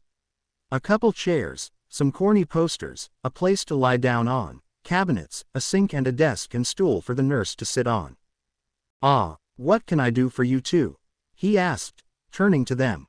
"Well, you see, we kinda bumped into each other and some of my food spilled over and burned his hand," Naruto admitted. "Well, that's no good," he said, now noticing his hand that he was clutching in pain. It had lessened but not by much. "Why don't you?" he said, fishing for a name. "Naruto Namikaze," he stated. "And I'm Issei Hyodo," he introduced himself. The nurse raised an eyebrow but didn't make any comment. "Well, Naruto-kun, my name is Kabuto Yakushi, the nurse here at Kuo Academy." He gave out his name. "Now, as I was saying, why don't you head back to class while I take care of young Issei-kun's burns? Class just started, so that means you haven't missed much of anything yet." "I guess you're right," Naruto conceded. As he walked over to the door and reached for the handle, the door opened. In it, stepped in what looked to be a college student. He had light brown hair that framed his face, black eyebrows and black eyes. Like Kabuto, he was rather unassuming. Hello," he said, noticing that there were others inside the office. "Ah, Renji, what seems to be the problem?" the nurse asked. Just then, the now named Renji clutched his stomach. You see, I have this stomach ache and I thought going to the nurse would be a good idea." "I see." He took on a thoughtful expression. "Why don't you come in and sit down in that chair over there and let young Naruto-kun out the door?" he said, pointing at a nearby chair. "I'll see to you once I'm done helping Issei-kun with his burns." He did as asked. With Naruto's exit, Renji had sat down patiently. Kabuto dragged him near the sink. "Here, use this to cool your burn off." He twisted the knob that allowed the sink to release cool water. Putting his hand in it, he felt instant relief. After a few minutes, Kabuto took his hand and applied a cream onto his burn. Finally, he wrapped his burn in a bandage. "All right, all done," the doctor stated. "Really, thanks, you're the best," he said in gratitude. It wasn't instant healing magic, but he did feel better. "Really, it was nothing. It's always good to help people in need." Kabuto had a small smile on his face. "I hear ya," he agreed. "All right, you're free to go," he said as he patted his back. "But remember to keep that burn out of the sun for a while. Oh, and here is some cream that you apply 2 to 3 times a day on the burns." He handed him some cream, which he took. "All right, thanks Kabuto-sensei," he said as he walked off, leaving the other two alone in the room. "It's always good to help people in need," Renji repeated. "Quiet you," Kabuto stated. He then got up and activated the silencing seals he had placed in the room. The seals were usually invisible until activated, but once activated they muffle all sound within the room. Taking off his glasses, he cleaned them. "You know, despite what you might think, I am an actual doctor." Renji snorted. "Yeah, and did you take up a Hippocratic oath too?" he asked rhetorically. "You know, I don't understand why we are at this school in the first place." "I told you, we are here to draw out the ghost," Kabuto answered, still cleaning his glasses. Yeah, we are here to wait for the ghost to appear so we can get revenge on him for killing Lord Orochimaru." "I know, just let me know when he gets here so I can kill him," he said confidently. Finally done cleaning his glasses, Kabuto put them on. "On the contrary, he is already here," he said, pushing up his glasses a bit. "What? Then why haven't we attacked him yet?" he yelled in disbelief. "Currently the ghost knows we are here but not our identities. He is waiting for us to strike," Kabuto informed. "And when are we going to strike?" he asked. "There is too much going on in this town. For now we wait for the crows to finish up their business and then we strike," Kabuto answered. "All right, fine, just let me know when it's time for us to get our revenge." He stormed out, leaving the doctor alone. "Soon we will see who wins, the fox or the snake," he chuckled darkly. "Let me try one more time. If I say don't, you don't. You have to forget about Asia. You are a member of the Grimori family, you have to be careful now," she yelled angrily. After he had visited the nurse's office, Rias had almost immediately found out, and healed his hand fully. Then they had gone out and fought what was called a stray devil, which were reincarnated devils who had abandoned or killed their masters. many of which lost control of their abilities and that allowed their bodies to mutate and their intelligence to drop significantly. The one he had met with the rest of Rias's peerage had been a pretty sight. That was until he had seen the bottom of her. It was the ugliest thing he had ever seen. She had a giant toothy mouth where her stomach should be. Her body looked like an ugly centaur with its humanoid-like hands for legs. And she had a piranha-like face at the end of the fight. Oh, and she shot acid out of her beeps. Beeps were sacred and she had tarnished them. While he was there he had learned the roles of a peerage, with a peerage being a lot like chess. Having the roles of a king, a queen, a rook, a knight, a bishop. Each having kick-ass powers, however he found out he had been given the rank of pawn. The worst piece. Then next Rias Bucho had asked him to help Kaneko with one of her requests. Arriving at the building he found it covered in something, blood, and it was everywhere. It resembled a murder scene because that likely was what it was. There he found a priest. A priest who looked so insane he could be a Batman villain. He had killed the client because he had contacted a devil, and because of it, in his words he gave up being human. Then he shot him with his holy bullets, which Herta had tried to fend him off with his kick-ass sacred gear but to no avail. It was then that Asia had showed up inside the house, and she looked horrified at the scene. She had tried to protest what they were doing but he didn't listen. The bastard even went as far as beeping her. It was then that Rias had appeared with her peerage. With them here he knew that they could beat the one insane priest. But the priest had been smart enough to call for backup. He called the fallen angels. They had to retreat after that. Sadly they left Asia. Rias had said that the spell had only worked on peerage members and since she wasn't a member of her peerage she wouldn't be able to be transported. He didn't want to leave her with that bastard. But she insisted and he had been shot and was bleeding out. Then Rias ordered Akeno to heal him again. He was devastated after that. He had left Asia with the insane priest. But he had been so happy when he saw Asia again at a park. He even took her to go and try a hamburger, and she looked so cute while eating it. Then they went to the arcade and he won her a stuffed animal in the claw machine. It was great. She told him about her time in the church, and the fact that she had grown up in an orphanage, but then after she discovered her sacred gear she had been forced to become a holy maiden. But becoming a nun had been very lonely for her. But that all changed when she came across a devil who had been badly hurt. Without thinking she had healed it. However those bastards at higher-ups at the church didn't like that and they had excommunicated her. With nowhere to go she came across the fallen angels. After that he had proclaimed himself as her first friend. But that tender moment had been ruined by that bitch. Yuma, or the now named Rainier had taken Asia back with her. He had tried to stop her, but with his measly, twice critical, he could do nothing to defend himself in Asia. He was weak, he was powerless and he couldn't save Asia. He had tried to tell Rias, pleaded with her to help him save Asia. That is what landed him in this position. Fine, then maybe it is time you release me from your household, because I refuse to just let her go. He told her. I'm sorry but I can't do that. She stated. Of course not, I'm your precious pawn, can't do without your most important piece, can you? He mocked. That's enough, Issei. She yelled, startling him. Pawns are important, they are not the weakest piece in the game by any means. Do you remember when I told you my evil pieces have the same attributes as their chess characters? Yeah, but so what? What would a stupid pawn do? He asked. In the chess game, quite a bit. If a pawn advances deep enough into enemy territory, it can be promoted to any other piece besides the king. She informed. So does that mean I can have all the same powers as everyone else? He realized. Yes, but only if the master declares the place enemy territory. Say for example, the Fallen One's church. She stepped forward. Now let's talk about your sacred gear.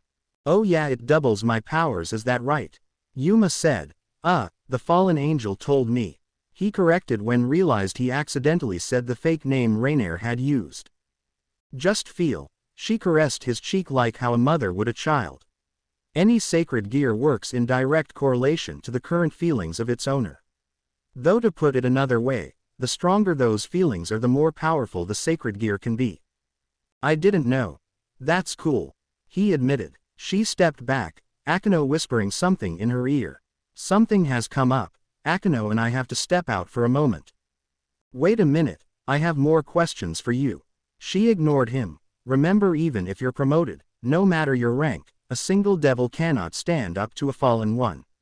And with that she materialized a magic circle and vanished in a sparkle of red light. I guess we'll have to see about that, won't we? He muttered to himself. You're going? Kiba had asked him. Kiba was a handsome young man his age, with short blonde hair, blue eyes, and a mole underneath his left eye. He also wore the standard Kuo attire. Yup, there is no point in trying to stop me, he told them. You're going to get killed, he stated. Well, I can deal with that as long as I can get her out of there, Issei said in confidence. That's very brave, very stupid too. This is suicide, he warned. It's none of your business, he shouted angrily. He heard the sound of a sword rustling. I'm coming with you. Kiba now had a sword strapped to his belt. What? He asked in confusion. Weren't you listening? Kiba asked. The president basically said that if you get into that church you're promoted. But she also said you wouldn't be able to do it on your own. Yeah, he asked, not following at all. So we're gonna back you up and there is no way in hell we're gonna let you go without us, so you might as well save your breath, dude, Kiba stated. Kaneko too? He asked. There's nothing else going on, was her short reply. It had all turned out all wrong. After showing up at the church they had been ambushed by that insane priest named Fried Selzen. After defeating him with teamwork, he had retreated. Then Kaneko found an underground tunnel that led to a large room. In the room was Asia. Asia had been crucified. It was there he saw her, Rainier. Rainier had ripped out Asia's twilight healing right out of her. He had taken her limp form and ran. Fried had come back with more priests to fight against, and they had stopped Kaneko and Kiba from following. He laid Asia onto the church pew, her left body exposed to the world. Hang in there, come on. Once we get out of here you're free, stay with me. You have to fight, he told her. She lifted her hand up and he grasped it with his own. That's it, stay strong. I know it wasn't a long time, but I'm so blessed to have made a friend like you. She spoke weakly. Tears welled up in his eyes. Stop, it isn't over, okay? We're gonna be friends for a lot longer than this, you hear me? When you feel better we'll go to karaoke or I'll teach you how to bowl, or, you can't give up, damn it. She was crying too. You'll be letting my buddies down too, Yano. You still have to meet them. I know they'll love you. I know they may come off as a couple of pervs, but I swear they are actually great guys once you warm up to them. And you will. Man, are we gonna have a story to tell them after this? We'll all need a crazy night soon, huh? Where should we go, you think? I wish it could be different. It would have been great to have grown up in this country and gone to your school, she said.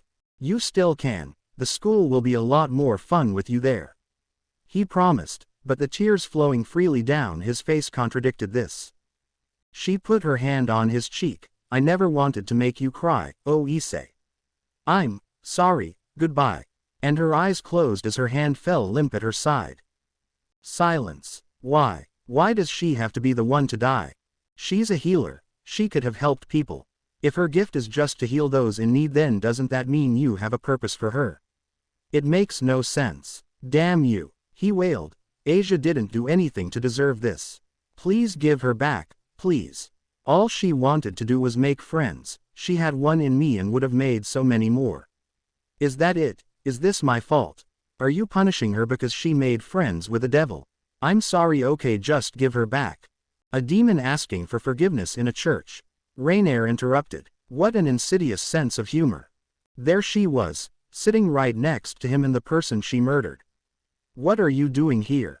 She pointed to cut she had received on her arm. Ugh, how tacky is this? Some knight did it to me on the way up here.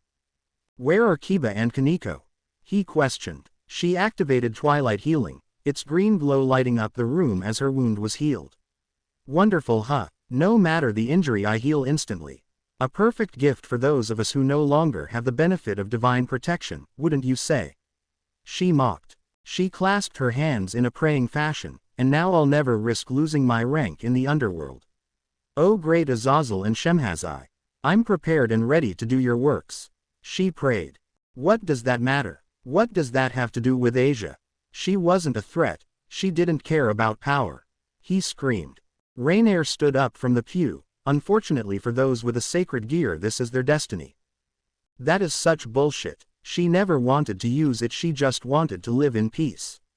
He yelled. Out of the question. Why? Humans don't have the ability to survive in their world with a sacred gear. Even if they choose to use their power for good, they are seen as different and would be tortured out of fear. He remembered about Asia's story and how she had been excommunicated from the church. Have you ever heard of anything more absurd? That's just how humans operate. Such an unfortunate waste of power. That wouldn't have happened. He refused. I was her friend and I could have protected her from all that. I wouldn't have let anyone have hurt her, ever. She's dead. Rainier reminded. Stone cold dead, and you're whining about protecting her. You realize how psychotic you sound. You wouldn't have been able to save her back then anyway, and you can't save her now. Will you shut up? I'll never forgive you for this. I'll never forgive myself. Why couldn't it have been you? He shouted. Any sacred gear works in direct correlation to the current feelings of its owner. That was what Rias said. I want her back, he yelled in rage. To put it another way, the stronger those feelings are, the more powerful the sacred gear can be. I want Asia back. Dragon boost. He screamed in rage as red and green energy surrounded him and his sacred gear. He charged at her. She used her wings to fly away and dodge his strike. You don't pay attention to you. There is nothing you can do to win even if you tripled the power you have. Only rage-filled screams left his mouth. She dodged another strike, and you're still trying to test me. This time she hurled a pair of light spears, each striking through a leg. He tried to rip them out. Light is toxic to devils, just touching it scorches your bodies. It's said it's the most intense, worst pain a devil can endure, so what do you think, is it true? She asked. Even through the pain he ripped the spears right out of his legs, a similar pain engulfing his hands. What do I care if it is? This is nothing compared to what Asia went through. I'll put up with anything for her. He yelled. You know, I really am impressed, a lower class devil making it this far. That power is something to be reckoned with, she admitted. He fell onto his ass. What's happening? He questioned. Not that it's gonna do you any good though, she continued. I just wanted to make sure you got your kudos for doing so much better than expected for a devil from your class. His breathing became ragged. That's it. God isn't gonna help me. I'm a demon now. What was I thinking? I need to call Satan. Looking up, tears welling within his eyes. I'm a devil now too, so what do you say? Just this once, I need a little help. What are you mumbling about over there? Is all the pain driving you mad? She taunted. Using all his strength to stand, his sacred gear glowing within the darkness. I'm begging you, I won't ask for anything else after this. What's he doing? Rainier asked. Turn this around or, manifesting his wings, let me destroy her ass. He shouted. How are you able to stand? This is impossible, that light should be burning you from the inside out. Tell me how you're doing that, you don't have the power to temper light. You are nothing, Rainier yelled. He slowly walked over to her, his legs wobbling all the way. Don't get me wrong, it doesn't tickle. Even with this strength I feel like I'm about to pass out. But I don't care, I'll fight through it if it means I can take you down. His sacred gear changed. It became more draconic, with claws and even more spikes. Releasing the energy, Rainier could only realize that energy wave is at least second level. His sacred gear shouldn't be anywhere near this strong. It's just a twice critical. Stepping forward, each step causing him even more pain. In fear she threw even more spears of light at him, each one missing their mark. She tried to fly away but he caught her hand. You won't get away, bitch. He yelled. No, I have the supreme power. She yelled back in fear. Cranking his hand back he threw a punch. This one's for Asia. He struck her, and sent her body crashing through the nearby glass window. That felt good, he admitted. He landed and Kiba was right beside him. Kiba slung his arm over his shoulder. Haha, look at you handling that on your own. Yes, what held you up? He asked. I was instructed to stay back. Rias's orders. Sorry, Hiba admitted. Seriously? He asked in disbelief. Seriously, she called out, now standing in the church. I believe in you, I knew you would defeat her. You did, he asked in disbelief. Once my business was finished, I found my way to the basement of the church and arrived just in time to see Kiba and Kaneko having a free-for-all with a bevy of fallen angels. She stated. I don't know that we wouldn't have gotten out without you. Hiba admitted. Man, I'm sorry I missed it, Issei stated. Kaneko entered the church, dragging a defeated Rainier. Someone order this, Kaneko asked. You must be Rainier, lovely entrance. I am Rias Grimori, also known as the next head of the House of Grimori. She introduced herself. Grimori, Rainier repeated, you got to be kidding. It's wonderful to meet you, what a shame we don't have time to chat. But sadly, she dropped some black crow feathers onto the ground. It's time to meet your friends I disposed of earlier. They were rather rude to me. So you killed them? Issei asked in disbelief. Rias' fuse is long, but when pushed she lives up to her title of the Empress of Annihilation, Kiba informed. Damn, didn't know I was part of such a group. Issei stated. Neat. Why would the heiress of Grimori dare such a thing? Rainier questioned. She answered, well, since you asked, I discovered multiple fallen angels had plans to attack this town. Normally I would have stayed out of it, but they seemed insistent on targeting my team. So you did it to defend me? Issei asked. She turned to him. Look at you, I didn't see your sacred gear. He showed his new gauntlet. Yeah, I don't know what happened, it just freaked out and turned red. It's called a Red Dragon Emperor, which explains a lot actually. She turned back to the downed angel. Do you see this, Rainier? You weren't defeated merely by a twice critical sacred gear after all. No need to feel too embarrassed. What? She asked. The one Issei uses automatically doubles its wielder's power every 10 seconds. Allowing him to transcend both God and Satan at will. It's one of the 13 varieties of Longinus. The strongest level of the Red Dragon Emperor is called Boosted Gear. So this sacred tool and the ability to destroy God is in the hands of a child, Rainier thought. The one downfall is that it requires a decent amount of time to start into its immense power. The only reason he was able to beat you was because you let your guard down. If only you had learned the lesson earlier. She admonished. Issei, please. Her voice was pitched higher, like Yuma's had been. I'm sorry, I know I said some mean things to you, but I didn't have a choice. I had to fulfill my role as a fallen angel. Yuma, he muttered in disbelief. I mean, would I still be wearing your gift? She asked. It was the scrunchie he had given her on his date. Please don't tell me you forgot. You bought it for me, don't you remember? She pressed harder. Go away. Why do you still have that thing? He questioned out. How could I possibly get rid of this? It reminds me of you. She pushed. Kaneko, you ready? Kiba asked. She noted. They both tried to walk up to them, but Rias had just outstretched her hand, signaling for them to stop. You wouldn't hurt me, would you, Issei? Rainier asked. Shut up, he managed to mutter out. I don't buy it. Rias, please, I can't do this. He turned around. Channeling red magic within her palms, she stated. You've toyed with my servant's emotions for the last time, be gone. She then blasted her with a bolt of power of destruction, leaving nothing but black feathers. Kneeling next to Asia's cold, dead body, all he could feel was regret. Tears cascaded down his face. I'm sorry, you all came to help me, I've fought as hard as I could and still, I've failed. She's gone, Asia, please forgive me. Issei stated. You have nothing to apologize for, this world is still new to you. Nobody here is placing blame, least of all Asia. Rias stated. But, he was interrupted, a glowing light could be seen above them. It was an orb, with silver rings inside. Silver rings that he recognized, it was twilight healing. These are beautiful, shall we return them? Rias asked, reaching for the sacred gear. Snatch. A small figure grabbed the rings out of the air. Sorry to interrupt the mood, but I'll be taking these. A voice echoed throughout the room. Just then a hooded figure entered through the door. The figure wore a maroon-colored cloak with a hood designed to resemble a serpent's head, with white, red, and yellow markings that resemble eyes. "Who are you?" Rias questioned, her magic flaring within her palms. "Me," the figure questioned, the voice was male.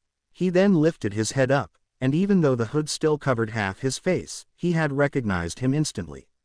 Silver hair, tan skin and round glasses, this was Kabuto Yakushi. Kabuto-sensei, Issei said in surprise. "Issei, how do you know this man?" Rias questioned, not taking her eyes off the figure for a second. "He's the nurse at Kuo Academy, I met him when I burned my hand the other day," Issei answered. Kabuto merely pushed his glasses upwards, and laughed. "Haha, merely one of my many covers I've taken over the years." A white snake slithered next to him. In his mouth were the 2 rings of twilight healing. "Whoever you are, I demand you return those rings to me," Rias shouted, emphasizing her point by flaring her own power of destruction. "All right," he smirked, "but what was that about, not letting your guard down?" He repeated. Crack. Just then, several white snakes erupted from the floor. Rias was the first to get bitten, them choosing to go for the most obvious threat. Kaneko had been much the same. Hiba had been fast enough to jump away and deploy his wings. "No, you bastard," Issei yelled. Just then he had been bitten as well. Those who had been bitten immediately collapsed to the ground. "What is this?" Rias questioned as she fell. "Oh, this," Kabuto answered, "it's just a little thing I whipped up to help deal with supernatural creatures like yourself. Don't worry, the paralysis is only temporary," he informed, referring to the snake's venom they had been subjected to. She felt her eyes get heavy, and soon lost consciousness. "But you might go to sleep for a while," he continued. "Now to deal with that pesky knight of yours," he mocked, "and your queen," he stated, as he dodged a thunderbolt that nearly struck him from behind. Akano, who had seen the figure enter the church from outside, was suddenly bitten by another snake sprouting from the soil, leaving her paralyzed on the ground. Hiba charged at the man with blinding speeds with his blade. But Kabuto seemed to move faster, easily dodging that knight. Kabuto's hand seemed to glow blue, using his chakra scalpel to cut straight into the blonde. Hiba collapsed not long after. All of this happening within seconds, leaving Kabuto the only person conscious. "It's your move, Ghost," he said with a smirk, looking straight into the distance at a pair of slitted blood-red eyes. Unknown location. Kurama appeared out of the shadows. "The snake has revealed himself," the kitsune stated. Naruto Uzumaki smirked, a smirk which the fox mirrored. "All right, you stay here.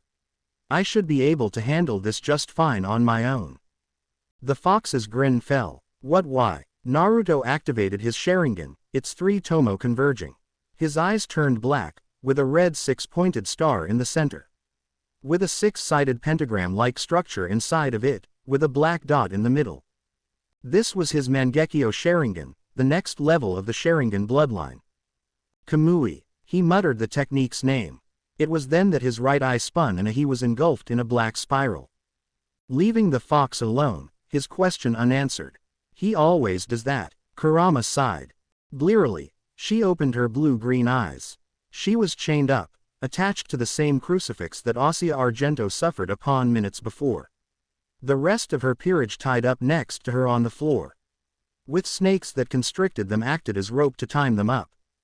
"Ah, you're starting to wake up," a voice sounded. "I suppose your pureblood devil genes helped alleviate the venom a little." There was Kabuto, standing right next to her chained form, with his maroon cloak covering half his face. She tried to channel her magic to break free, but it didn't work for some reason. "It's no use," Kabuto informed her. "The venom I injected you with suppresses your magic for a little bit." "Why are you doing this?" she questioned. If he was after the twilight healing he would have left by now. "Why?" he repeated, "merely to draw someone out." "You're after my brother," she answered. It made sense. Kidnapping her and her peerage would be a surefire way to get her brother's wrath. "The Lucifer," he smirked. "Oh no, we are after someone who is far more dangerous." "Who?" she questioned. There weren't many people stronger than her brother. "He should be arriving soon," he answered cryptically. And when he does, we'll kill him. Another voice called out in the room. Scanning her surroundings, she saw 5 other unknown occupants in the large room. One was Renji, not that she knew. The second was a pale, pasty-looking short man, with white hair. He wore a black cloak with orange lining and black goggles with red lenses on his face. The third was a man with medium-length dull purple hair and gray eyes, wearing a similar cloak as his short accomplice. However, the most notable thing was a gas mask he wore which covered the lower half of his face. The next was a slender, somewhat feminine man. He wore a full-body light blue skinsuit, leaving only his face uncovered. He wore dark green lipstick, his eyes were wide open all the time and had some pink hair sticking out of the top of his skinsuit. The last was a beast of a man, with large muscles and a tall build. He had short slicked combed back brown hair, no eyebrows, and gray-colored eyes. He also has sharp teeth and long arms reaching down to his knees. "Yeah, for Lord Orochimaru," another man shouted. "Lord Orochimaru?" she questioned, not recognizing the name. "Lord Orochimaru is our former master," Kabuto informed, although he was tragically killed not too long ago. "Bastards. So this is about revenge," a voice shouted. Kabuto turned and saw where the voice came from. Oh, the Red Dragon Emperor has finally awoken. It was Issei, and he was now conscious. "I honestly had expected you to be one of the last ones to wake up. I mean, I even had to patch up your wounds just so you didn't bleed out on the floor." He then pulled out a small blood bag from his cloak. "I hope you don't mind, but I took some as a souvenir." Kabuto pulled out several more blood bags. "All of you, you know it is a rare occasion that you get DNA of a pure blood devil with Grimoire and Bale blood, a fallen angel half-breed devil, a Nekosho, and the Red Dragon Emperor. It must be my lucky day," he mocked. It was then that the other members in her peerage began to wake up. Just in time for everything to begin. Kabuto then turned toward the door at the edge of the room. It was sealed shut. "He's here," Kabuto announced. The building shook violently, but there was a silence. It was almost peaceful. This was the calm before the storm. Step, step, step, footsteps could be heard, echoing from outside. They continued. Step, step, step. They stopped. Silence. The door had been engulfed by flames. A black fire that burned the door to ashes. And in stepped a shadowed figure, his red eyes gleaming in the darkness. He stepped forward. Step, step, step. The figure was shown. His face was covered, instead he had a white kitsune mask. He wore a dark blue-gray robe with gray lining and a fur collar, with the back having a 3-tomo surrounding a pupil design. He wore fingerless opera-length black gloves wrapped in studded red-brown leather straps, baggy black pants, and red-brown sandals. "Ah, it seems you've finally arrived to the party," Kabuto greeted. "Ghost," Issei repeated. "You shouldn't be here." The figure spoke. His voice was muffled. It was a combination of calm and cold that sent chills down all their spines. "Yes, well, I got, how do you say, lost on the road of life," Kabuto mocked. "Now let's get the fun started." As he said that, black markings began to appear across the other's skin like a wildfire. The markings originating from a 3-tomo mark on each of their shoulders. The figure narrowed his eyes in hate, although you really couldn't tell because of his mask. "Oh, you recognize this?" Kabuto mocked. "I heard you have had a long history with these types of curse marks. This seal acts as a power amplifier through the use of the sage arts." Kaneko flinched at that statement. Each seal drastically increases a user's energy levels and physical capabilities, Kabuto informed. "Ha, and with this we'll finally be able to take you down." The largest among them mocked. The figure said no word. He just stepped forward into the middle of the room. Step, step, step. However, this may have been the wrong move, as the 5 amplified henchmen had surrounded him on all sides. "Ghost, just give up," the masked one shouted. "You are surrounded," said the shortest of the group. The ghost made no outward change, his hands limply at his sides. The large one seemed to have lost his patience and charged at the figure. "Yah," he yelled as he pulled his large hands back to throw a punch. The ghost dodged with the barest of movements, and thrusted his hand straight into the man's chest. The man's chest began to shower blood everywhere, as he had collapsed to the floor lifelessly. However, the constant rain never seemed to stain his clothes. Gozu! Renji screamed. What? Rias thought. Impossible. Kaneko mentally screamed. This thing is on a whole other level, Issei realized. The other henchmen were shaking at seeing one of their comrades being murdered so easily. Kabuto however just smirked. The thing stood there, perfectly still, as if it hadn't killed someone just now. What's more, its clothes were perfectly dry, even when the shower of blood looked like it had completely washed over it. Bastard! The smallest of the group shouted. He then pointed his arms at the masked figure, showing that he had some type of device strapped to his wrists. It looked to be a wrist-mounted rocket launcher of some kind. It then fired a multitude of small objects at the ghost, their explosion nearly blinding the occupants in the room and causing the building to shake. Smoke filling the area of detonation. That ought to have taken him out, the short man said confidently. Kiho, the masked one pointed at the smokescreen. As the smoke cleared it revealed the ghost, no worse for wear. His clothing was in perfect condition as if he hadn't been hit at all, almost like a... What? How'd you do that? The now named Kiho questioned angrily. He then pointed his wrist launchers at the figure again. Ready to launch another volley, Kiho was stopped by Shinji, who raised his arm. Wait, he ordered Kiho. He then faced the masked one of the group. Kirigiri, do it. To which the now named Kirigiri noted. Just then a black smoke began to be released from Kirigiri's cloak. Its black smoke screen filling up a large portion of the room. Narari, Shinji shouted. The skinsuit-wearing clown nodded. He charged into the smoke screen, while Shinji summoned several groups of bats that flew into the smoke at their targets. While Kiho not long after fired a missile into the smoke. Inside the smoke, the ghost dodged Narari's fist that had been sent at him from behind. He then noticed several figures in front of him, each one looked like an identical copy of the masked one named Kirigiri. It seemed that he had some ability to create tangible clones within the smoke. He sent a kick at one of the clones, with it successfully landing. From the sheer force of the blow the clone was sent backwards, knocking into the other clones next to it. Narari tried to hit him from the back again, however this time he grabbed his wrist. However the skin suit wearing man seemed to have a mucus-like substance that surrounded his body, joining their limbs together, when he touched him. Using Amaterasu, he summoned his black flames. He was able to successfully burn the substance off his hand, along with Narari in the process. He threw the burning Narari at a group of bats. The bats sticking to the man, just as his limb had been forced to earlier in the fight. And later they were engulfed by the flames as they flew outside the smoke. Jumping up, narrowly as another group of bats was set to hit him. The bats however, instead of hitting him, they hit another set of Kirigiri's clones. Grabbing the missile out of the air he spun around and launched it back at the opposing direction. He really is something, Kabuto stated, with a hint of admiration in his voice. Watching the carnage ensue he could tell each step was heavily planned out. Narari had apparently been set aflame, him flying out of the smoke directly onto Kirigiri. The black flames engulfing them both as their screams echoed throughout the room. The ghost having simultaneously taken out two opponents and disabling the smoke screen.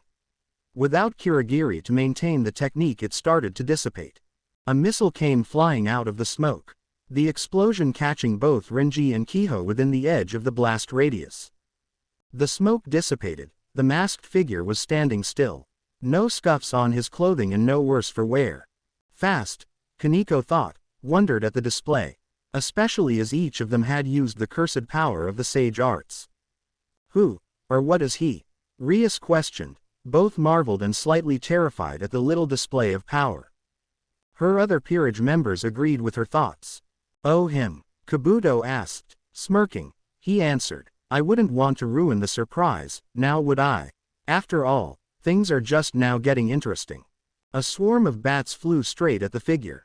However a kunai appeared from his sleeve, throwing the object at Shinji like a bullet. Much faster than the bats flying could vaguely see a faint blue outline around the blade as it cleanly cut through the bat user's head like butter.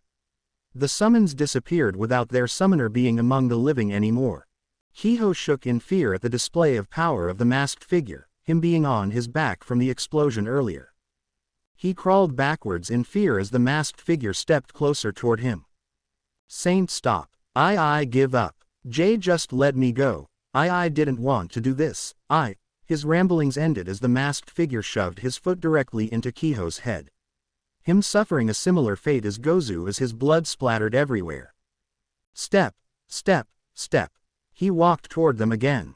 Kabuto clapped his hands at the display. The rings of twilight healing on each of his middle fingers. Wonderful. Just wonderful. Kabuto commented on the display. Honestly, that strength is one of the things I admire about you. Silence. Ah yes, I really do admire you, after all the pain you went through in your life. Kabuto stated, the masked man stopping at the remark. Oh, ready to listen now. He mocked, however a kunai was sent directly at Kabuto's face. Kabuto activated his chakra scalpels as his hands started to glow blue as he cut straight through the kunai. However, the silver ring when exposed to the powerful lacerating energy had cracked. Oh no, look at what you made me do, he said, inspecting the cracks on the ring. An evil smirk erected itself onto his face. He channeled more of his energy into both of his hands. The powerful rings straining under the pressure. Shatter. The divine rings breaking under the pressure as the twilight healing of Ossia Argento was no more. No, Issei screamed in rage, those were Asia's, damn it. And you broke them. Again with the interruptions. Kabuto sighed. The snakes that wrapped around her peerage members constricted them even more. Ack. Issei beeped in pain, the rest of her peerage did as well. Akano however seemed to beep in pleasure. The snakes then wrapped themselves around their mouths. Stop this right now, Rias demanded, not happy with her peerage's suffering. Kabuto turned towards her. The ghost stepped forward. You're in no position to be demanding anything, Kabuto stated. A white snake slithered up to Rias's hanging position, its fangs ready to bite her at any moment. This stopped the masked figure's movement. Turning back to the masked figure. Now that all of the interruptions are taken care of, where was I? He took on a thoughtful expression. As I was saying, after Lord Orochimaru died, I lost sense of my identity again, of who I was. I never knew my parents or homeland. The enemy took me into their custody when I was very little. I was used as a spy since I was a child, moving around from country to country. Faction to faction, for a long time the idea of homeland was alien to me. Until I became Lord Orochimaru's disciple, and now, it's gone again. The pain of not knowing who I am or being without an identity. You understand it well, don't you? He asked. Silence. Who are you really? Are you yourself, or Indra's ghost? I know you have lost everything, and with what Lord Orochimaru put you through, you must have questioned your identity. Who you were meant to be. He turned his head to the left. But you had faith in your strength, and told yourself that you truly are yourself. You forged your own identity, in doing so you overcame everything. That's why you're confident, and you have no doubts at all about your identity, and why you found friends who accept you so readily. But my story is different. He pulled his hood down. Instead of reaching beyond Lord Orochimaru, I stubbornly kept clinging on tightly to his power. He took off his glasses. Now I have an idea about what you must have felt about yourself. You made me see, and so I decided I would be like you. That's why my path is clear to me. He turned his head, revealing the left side of his face. It was like an infection. His left side was white and scaly, like that of his snakes. Kabuto's eye became yellow with slitted pupils, around which were characteristic purple clan markings. I'm going to use what I've absorbed of Lord Orochimaru to become a better, stronger Kabuto Yakushi. Shock was evident on everyone's faces. I will find a new identity. And you've given me a clue as to how. That is why I'm so grateful towards you. Lord Orochimaru is a symbol of renewal. He will live inside me as a reminder of what I must overcome.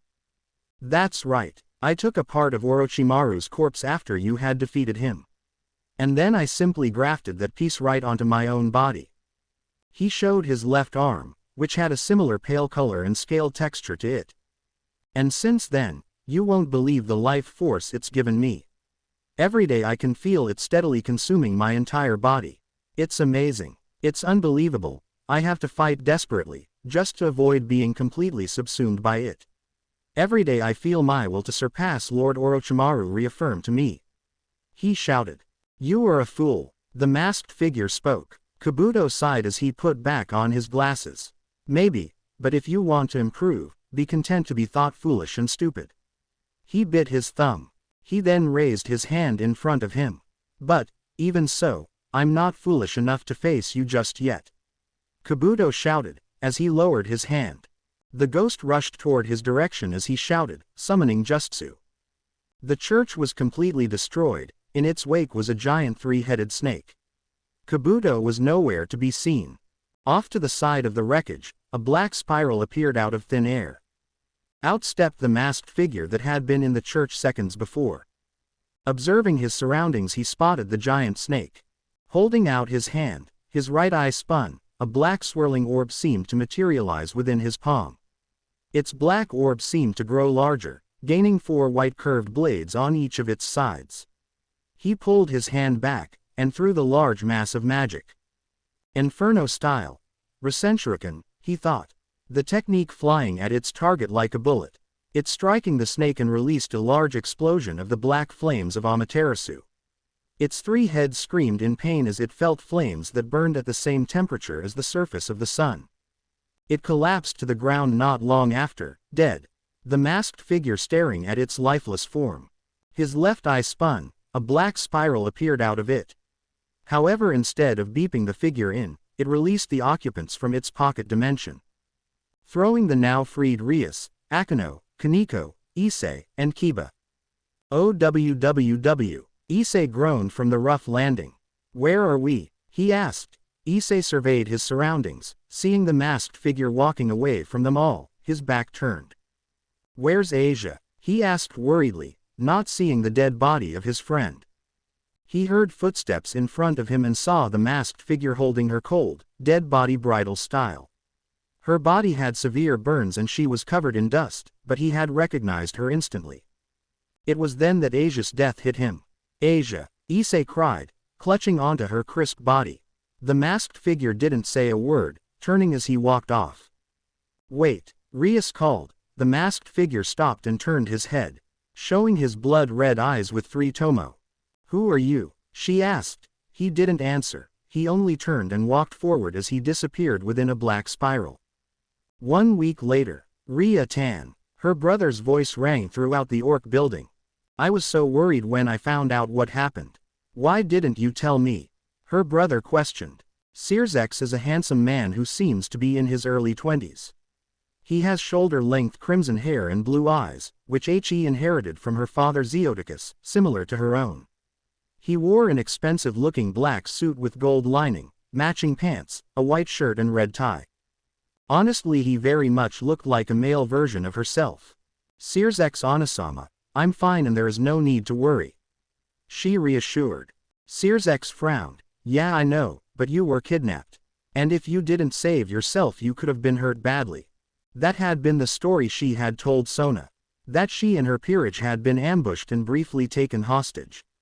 Then she had managed to free herself and her peerage. However, the assailant had fled and left behind a very dangerous toxin. It had to be sealed off with a barrier for the safety of the town. It had been the best thing she could think of to get her off her back. She had neglected to tell her friend about the masked individual, and she would continue to do so for the time being. At least until they received new information on him. Something about the man seemed familiar, and it was bugging her. Her queen, who was standing right beside her, interjected. Yes, you're right, and the way that horrendous man had tied us up like that, I felt so dirty. Her words were contradictory to her actions. Akeno was currently rubbing her thighs together with a heavy blush adorning her face. Ignoring Akeno for the moment, she spoke, but the point is, that we're fine. So you can get back to your duties, and how did you get away from Graphia anyway? Sirzex rubbed the back of his head. Oh, that, I kinda of teleported here when she wasn't looking. He said with a laugh. It was then that Issei walked into the room. An intense aura of depression seemed to radiate off of him. Hey Bucho, are those weird black flames gone yet? He asked, not paying attention to the occupants in the room. He walked over to the unoccupied couch and unceremoniously plopped himself face forward. Black flames? Sears asked, his mind running a marathon at this new information. Thinking quickly, she told him, the assailant used intense black flames that didn't seem to stop burning. And to answer your question, Issei, the black flames disappeared last night. I see, he stated. However, she could see the cogs turning inside his head, though he pushed this information to the back of his mind for now. Look, Rias, he told her, the point isn't that you're fine. It's that we're worried you didn't tell us. Not just me but mother and father as well. We all care about you and just want you to be safe. If you cared about me, you wouldn't force me to marry him. She retorted with a hiss. Sears had a regretful expression, but Rias continued, now if you excuse me, my peerage and I have somewhere to be. She got up from her desk, and headed out the door with Akino following. She grabbed her pawn's arm, who seemed to have not been paying attention to their conversation at all. All the while, the Lucifer was thinking about the conversation that had just occurred. It had all been a blur. He could vaguely recall Akino giving the opening statement. She had worn a white and red traditional Miko outfit. He was so lost that he didn't even ogle her. Rias had really gone all out for him. He knew that she hadn't known Asia and her death likely didn't affect her that much. But she still had gotten Asia a large amount of white flowers, an extravagant white dress, and she even paid for an expensive-looking casket. But none of those things could bring her back. Asia Argento was dead. They had decided to bury her outside the destroyed church, it being a fitting place for her to be buried. They had just been waiting for those black flames to dissipate so they could host a funeral. He didn't know how long he stood there. Minutes, hours, days. He just stood there, staring at her grave. A grave he had caused. He failed to save her, and she had paid the price for it. He vaguely heard footsteps. Issei. A voice called out. He turned slightly. It was Rias. She wore a black dress. It looked nice on her, and she was holding an equally black umbrella. I think it's time to go inside, it's raining. Oh, so that was why his face was wet. He had just chalked up the moistness to him crying. Now that he paid attention, he could see that, yes, it was raining. A constant downpour of water from the dark stormy clouds. No, I'm fine here, he stated, not minding the rain. Issei, you'll catch a cold, she told him, concerned about his well-being. Look, Rias, I think I'll stay out here for a bit, he told her. Rias frowned. Issei, I know what you're going through, But she was interrupted by her pawn. You don't know a damn thing about it, he screamed. He collapsed to his knees, right in front of Asia's. What would you know? You're just some dumb heiress who's lived in a castle her whole life, he asked. Rias had her head low. She clutched the vile necklace she had on with her hand. I had a friend, she spoke. He was the nicest, kindest and goofiest person you could ever meet, even if he was a devil. Rias told him. Her description reminded him of Asia, her golden hair, her kind demeanor and her innocent outlook on life. He used to visit me every week and we would play, watch anime or even just talk about our problems we had that day. Even when I was down, he always tried to make my day better. He was honestly probably the most important person I had at the time. And his family was like a second family to me. His mother used to be so doting and his father so laid back, much like my own parents. And with how they constantly tease me and him, it was always a good time around them. But then one fateful day, when I was 10, my mother came into my room. She told me that they had died. That their entire compound had caught fire and their entire clan had perished. I know it seems ludicrous, that a clan of powerful devils died in a common house fire, but that's what happened. We had their funeral. There were no bodies to bury. When devils die, they don't leave bodies. You just vanish, fade away, and then you're gone. She put her hand on his shoulder. So that's why I do know how you feel. Not being able to save someone you love from death. Believe me, if I could revive him I would, but I can't. Issei stood up. His head was low, his hair shadowing his eyes. And why can't you? He screamed. Rias took a step back in shock of his outburst. Why can't you revive Asia? If you could revive me then you can revive her. Rias frowned. She reached into her pocket and took out what looked to be a chess piece, a bishop to be exact. "Issei, do you know what this is?" she asked him. "It's a chess piece, so what?" he said, irritated from the question. "Close, but it's what we devils call an evil piece.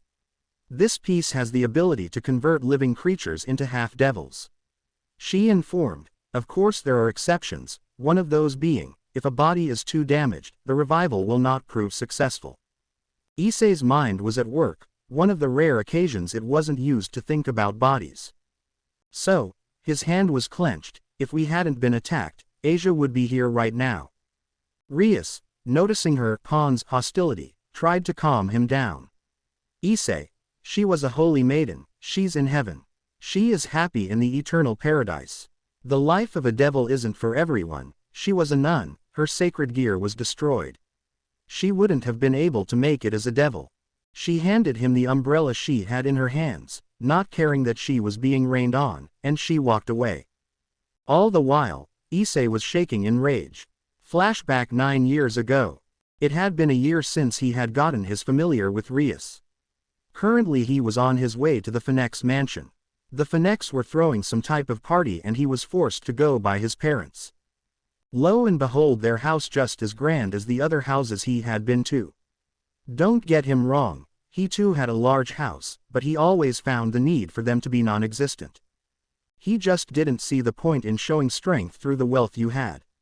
Especially when that wealth was mostly inherited or gained through political means. But he was here, his forced to be here as he was of a Phoenix blood. His father had at one point belonged to the Phoenix clan. He had been a low-class side branch member that had quickly risen through the ranks during the Great War with his cunning intellect and strength. That was how he had met his mother, he had saved her from being captured. Not knowing she was the heiress of the Uzumaki clan at the time. They had continued to meet in secret and later fallen in love and gotten married shortly after the Great War ended. With Minato marrying into the Uzumaki clan. With his father previously being a member of the Phoenix clan, he had gained some of their skills. He didn't have the aptitude for fire magic, but he was excellent in wind magic according to his mother. He had also gained a regenerative ability as well, which had been super useful at times. He could also produce Phoenix tears, however he didn't like producing them, so he tried to avoid it. From his mother's family he had gained a large amount of magic. That was something his clan was known for. He had also gained the clan's ability to awaken the Sharingan, which was an eye technique that members of his clan could awaken, where he was in the familiar forest. His clan mainly used it for things like seals, which were another thing their family was known for. Being ushered inside to the ballroom, his parents promptly left to talk with the other guests. This left him alone, so he had decided to go to where the other young devils were hanging out. Spotting someone he knew, he approached them. "Hello Sona," he greeted. Sona Citri was a young bespectacled girl his age with black hair styled in a short bob cut and violet eyes. He had met Sona through Rias. The two having had a good friendship and rivalry with each other, at least according to Rias. "Greetings Uzumaki-san," she greeted him back. "Oh come on Sona, we've known each other for years. I think you've earned the right to call me Naruto by now," he told her. She adjusted her glasses and said, "And as I've told you a multitude of times, I will refrain from calling you in such a personal fashion." He frowned, and was about to retort before he was interrupted. "Naruto-kun, you know no matter how many times you ask her, she won't abide by your wishes." A voice spoke. It was Rias. "After all, she's too uptight for things like that," she teased. By uptight she means, too refined for such lack of proper manners. Sona glared back.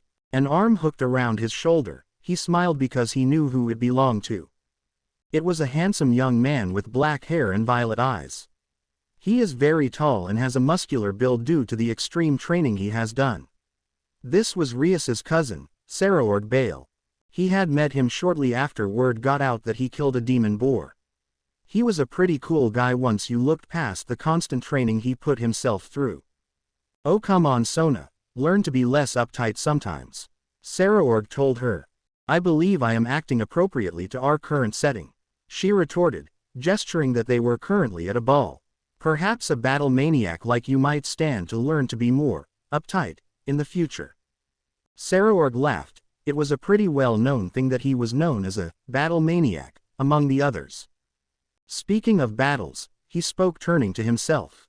Want to come over for a spar sometime? I can tell you've gotten stronger since our last one. He asked him. He noted. Sure, we can do it, Ween. He was interrupted by another voice. Him getting stronger. He's just a half-blood Phoenix, from a middle-rate clan not even part of the 72 pillars. Riser insulted. Riser is a tall and handsome young man in his teens with short blonde hair and dark blue eyes. Riser was the third son of the Phoenix family, so it was obvious why he was here.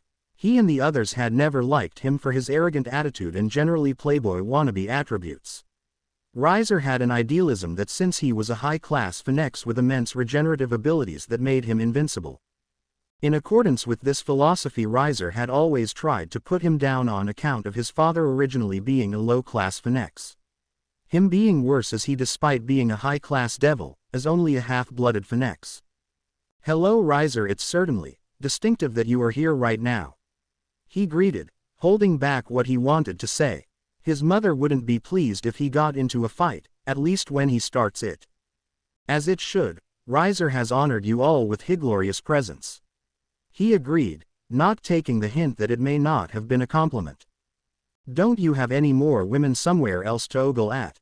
Sarahorg asked. Riser turned to Sarahorg and laughed. Well, if it isn't the destruction-less Bale. Quote, if it isn't the immortal chicken. He retorted back. Riser scowled at him, but decided to change the subject. Isn't it lovely that Riser's family decided to host such a grand party?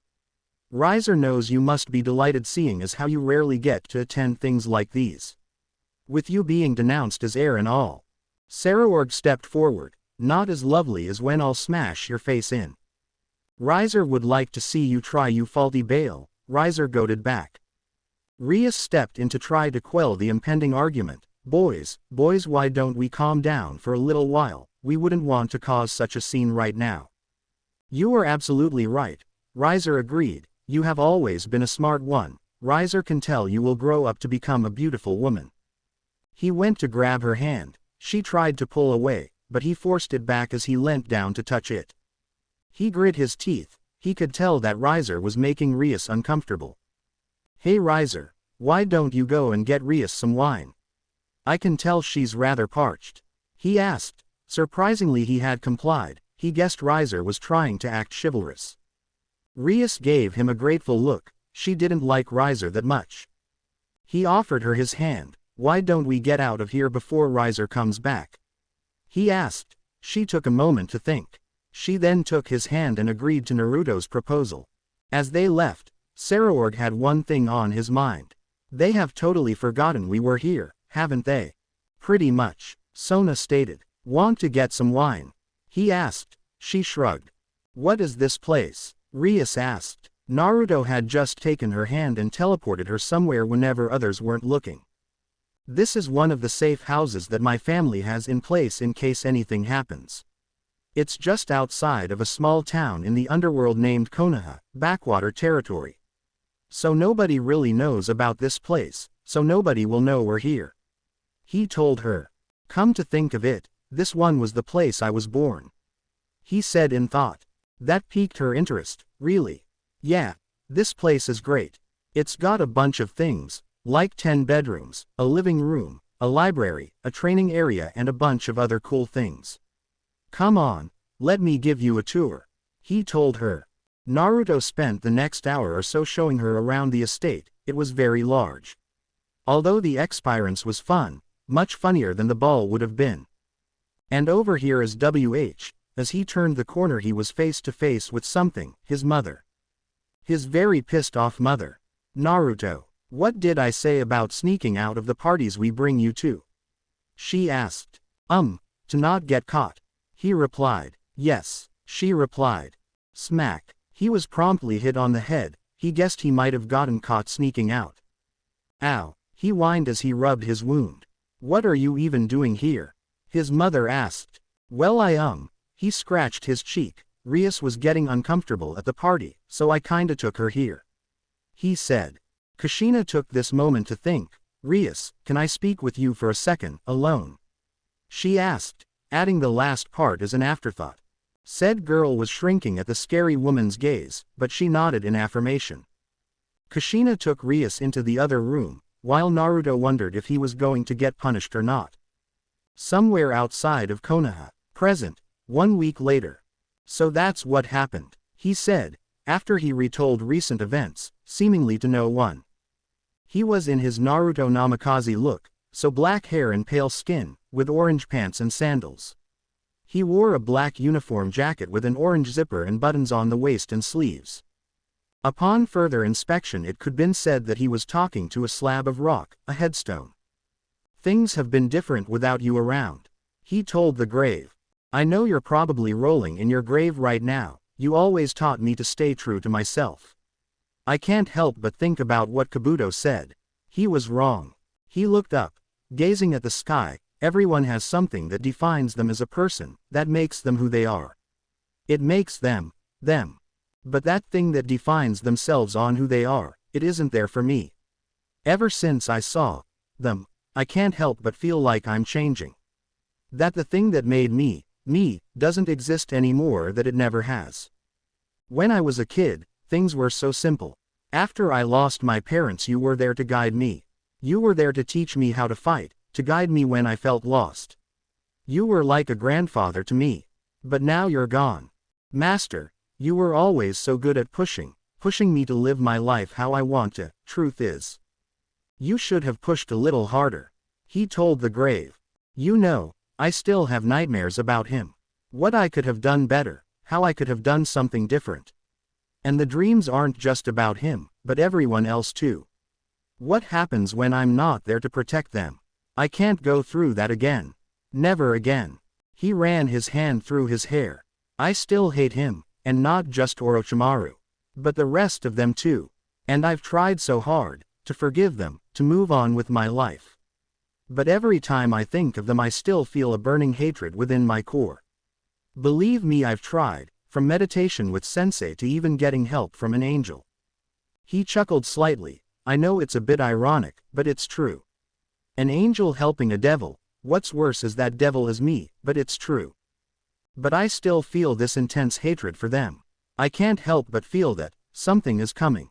It might be time I start setting my plans in motion. The plans you and I spent working towards. A complete overhaul on the underworld system as a whole. To stop all the wounds the heads have inflicted. And that means that we start at the top, with the great king of the underworld first. He walked away, stepping away from the grave of his deceased master and grandfather figure. Sarutobi Hiruzen, the headstone read. All the while a pair of red slitted eyes were watching him closely, its mind at work, thinking back to what he's just witnessed. Konoha's Uzumaki hideout. He opened the door. I'm home, he called out. Nobody answered. Currently everyone in his peerage was away. According to a report from Kurama, 3 of his peerage members would return any day now. Those being Shark, Owl and Rabbit. They had been exploring some of Orochimaru's other bases for him, gathering the information Orochimaru had on various organizations and people he had collected over the years. The door led him straight to the living room, which was equipped with a multitude of speakers, couches, a table and even a TV. This was where the majority of his peerage spent time when trying to relax. Some of them were rather lazy, he really had to push them to train. Especially Cat and Dog, who were probably the laziest of his peerage. While other peerage members did nothing but train, he was one of them, but it was mainly Queen these days. Heading to one of the bathrooms to take a quick shower. After a few minutes he came out of the bathroom wearing nothing but a white bathrobe with the Uzumaki spiral on the back. Quickly making his way to the kitchen he got himself a glass of ice water. Taking a sip, his stomach grumbled. Quickly heading to the kitchen he made himself a sandwich. After a couple minutes he headed back into the living room. Taking a bit as he opened the door he was race to race with one crimson-haired beauty and an equally beautiful Ravenet. How is she here? There should be a system in place to keep unauthorized people out. He mentally screamed. Silently freaking out he turned back and tried to make his way back into the kitchen. However, fate was no longer kind to him as he stepped forward. Slowly turning around, he was face to face with Rias Grimori and Akano Himahima. He said the only thing that could come to his mind. "Hey," he greeted. 8 years ago. The room was dark, only lit up by the shimmering moonlight. A false moon for a false sky. Something the underworld put up in the last few centuries, to help the rising amounts of human half-bloods adjust to their new life. They were in the underworld, specifically at the Grimori mansion, in Rias's room. Rias was currently naked, he wasn't. She had said something about her not being able to sleep with her clothes on, a trait she had inherited from her mother apparently. He hoped she grew out of it when she grew older. He was currently asleep, or was supposed to be. He was currently in that stage where you were asleep but you also weren't, and in between, like when you had just woken up, or were trying to sleep but couldn't. A shadow crept into the building, a darkness that brought nothing but death and destruction. It snuck through the halls, already knowing its destination. Gliding past the guards, it was unseen, a testament to the shadow's skill. It made its way to their current room, silently opening the door, which was the only accessible way to get in the room. The large windows couldn't be opened, and if they were, it may alert the guards patrolling the area outside. The occupants were none the wiser as it readied its blade, ready to strike its target. "Wake up," a voice called out. He didn't know who it belonged to. The voice sounded familiar, like he knew the person his whole life, but he just couldn't remember who it was. "Wake up," the voice repeated. The shadow raised its arm up, ready to strike, to eliminate its target, and flee the scene, leaving everyone none the wiser. It lowered its blade, intending to pierce clearly through the target's throat, a clean cut. The target didn't need to suffer, they were only a kid after all. "Wake up," the voice shouted. Squelch. Rias awoke to a frightening sight. It was Naruto. He had his back facing her, and a man, an assassin, had made its way this far into the compound. That had been a first. Naruto stabbed the assassin through the chest, with a 3-pronged knife. She didn't know where he had gotten it. The assassin was in a position ready to stab the previous position of where Naruto had been. But Naruto got to him first, weaving his way out of his strike as he stabbed the shadow in the chest. He turned toward her for only an instant, so quick she hadn't even registered it at the time. His eyes were red, but that wasn't just it. He had 3 tomo marks in his eyes. Naruto had told her that his clan's ability allowed them to change their eyes to the color red and have 2 tomo encircle the pupil. He hadn't mentioned anything about 3, why? His eyes were glaring at the assassin with hate, just like in the forest, and just like then, that look didn't suit him at all. Flash, and just like that, with a bright yellow flash, another man appeared in their room. It looked to be an older version of Naruto. He wore a white coat with red flames on the bottom, a green flak jacket over a blue shirt and blue pants. This was Naruto's father, Minato Uzumaki. He had never seen him so angry before. The assassin made the best move it could in its situation. It pulled the knife out its chest, so Minato couldn't follow, and applied pressure to the wound lest he bleed out. It then ran straight to the window. It didn't stop, breaking through the glass in the process. Minato had 2 choices: go after the assassin and apprehend him, or check on the 2 children to see if they were all right, and hope the guards could catch the assassin as he left. He was a father now, not a warrior anymore. He knew what choice he'd make. As he went to check back on the kids, he saw something had changed. His child's eyes were a blood red with 3 tomo. This was bad. He wasn't supposed to manifest 3 unless he needed to talk to his son, now. Not bad, the disembodied voice said. He had barely registered it though, because he collapsed into a deep sleep. The awakening was too much for his young body. He fell into unconsciousness. Unknown location. A few hours after the assassination attempt. "Are you certain?" a voice spoke. The figure just nodded. It was the assassin from earlier. A blast of red and black magic engulfed the assassin, leaving nothing in its wake. Not even ashes were left, for they were destroyed as well. "If the Indra is alive, this changes everything."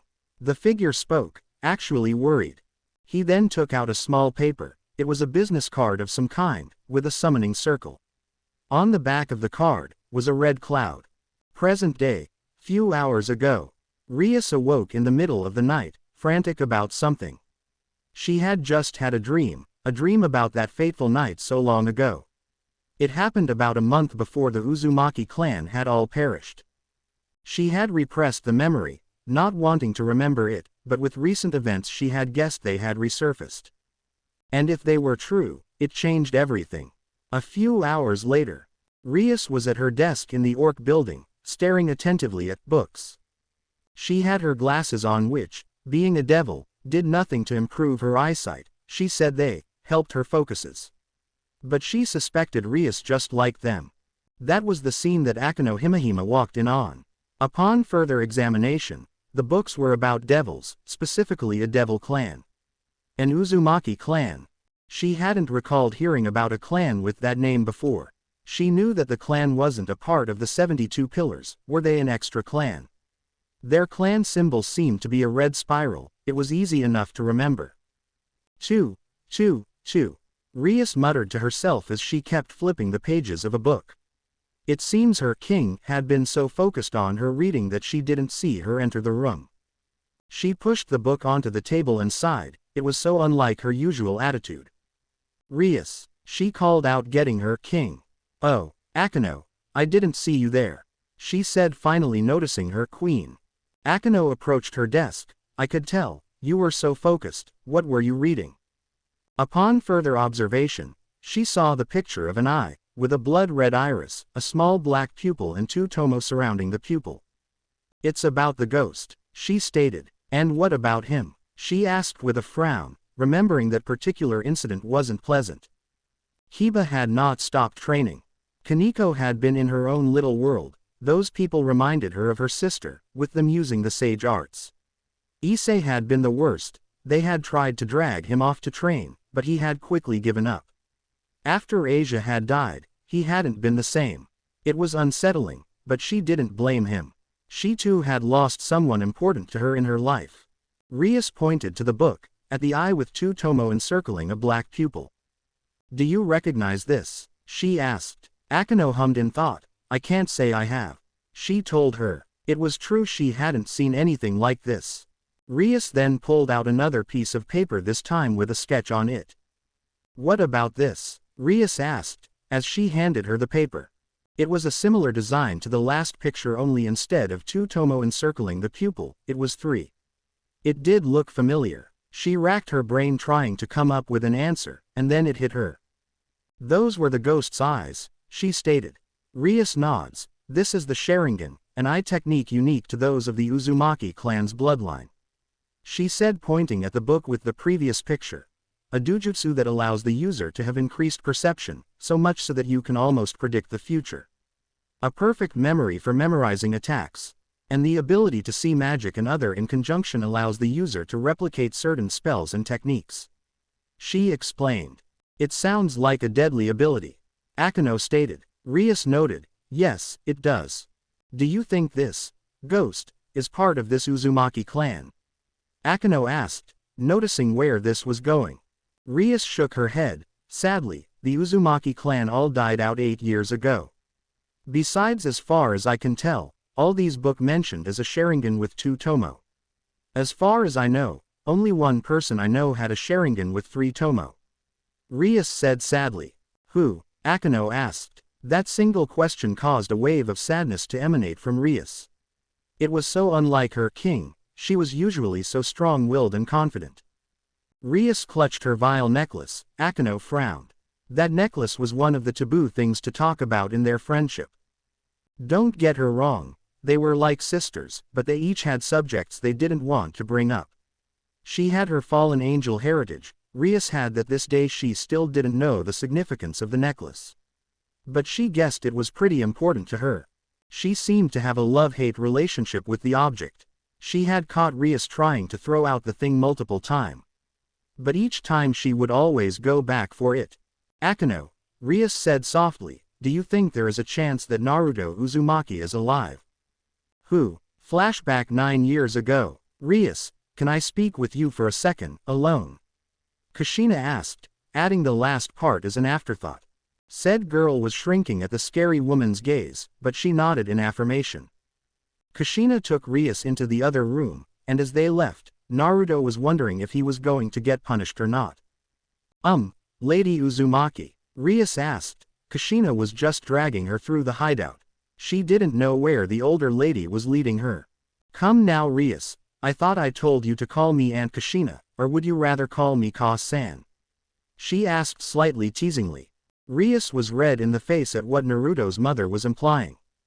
No, I think Oba-san is just fine, she told her, trying to gain back some of her composure. Kushina just laughed. They reached a room. It was a standard room, with a desk and bookshelves for working. But what really took her breath away was the large window that showed her what was outside. Wow, she said in awe. This building seemed to be atop a mountain, and you could see the entire village outside. Sure, it wasn't as large as some of the other cities she had seen in the underworld. But the way the sunset looked across the sky, with the way its light was cast over the trees, and the small buildings, that were of a Japanese style. Budding was the people that were what had her, with the way they all talked to one another, as if they all knew each other.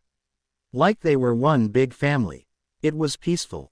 Yup, Kushina said in agreement, every time I see it, it just gets to me you know.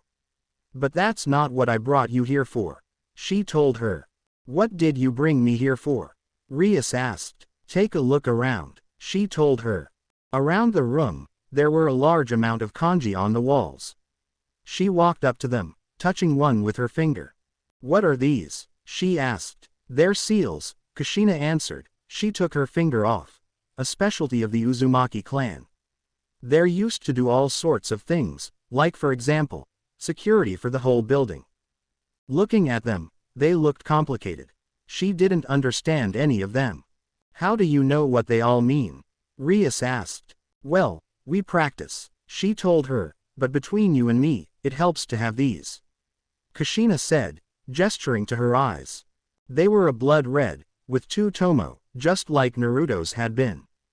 Your eyes, they're just like, Rias trailed off. Like Naruto's, Kushina answered. She nodded. I'm surprised Naruto hadn't told you. It's called the Sharingan Deer. A dojutsu unique to those of the Uzumaki bloodline. It helps a lot to see magic and remember stuff, she told her. Kushina trailed the kanji with her finger, until she stopped at a group of kanji that went in a circle at the corner of the room. Here, channel your magic into this, she told her. She did as instructed. She felt a pull on her magic, and the kanji glowed a bright red. What did it do? Rias asked. It just allowed the house to recognize your magic, allowing you to enter whenever you want, she informed. Why? She asked. Why? Kushina repeated. So you can go here with Naruto whenever you want. Kushina leaned forward, a teasing smirk adorning her face. Don't think I haven't seen those looks you're giving my son. Rias blushed, and tried to regain her composure. I don't know what you're talking about, she told her. Kushina still had that smirk on her face. Oh really? Well, judging by the way you look at him, I'd say you have a bit of a crush on him. Rias blushed even more, but doubled down. I Street still don't know what you're talking about. Kushina frowned. Well, that's too bad, she smirked again. I was hoping when you get older, you can come here to chat, she teased. Rias knew what she was talking about. Even though they were kids, they were also devils. They had been educated on all sorts of things, including in alcohol. Kushina laughed. I'm just teasing. Now let's get back to Naruto. I still need to punish him. Konoha, Uzumaki hideout, present. A few minutes ago. So let me get this straight. Your childhood friend, who's been thought dead for years, might actually be alive. And we're going to this hideout, which nobody knows about, to see if we can find a clue that he's alive, and that you're not just crazy. Akano asked. That about summarizes up our situation, Rias stated. All right, was her short reply. She was hoping she was right. She didn't know what she would do if she were. But the other alternative was that someone had stolen Naruto's eyes.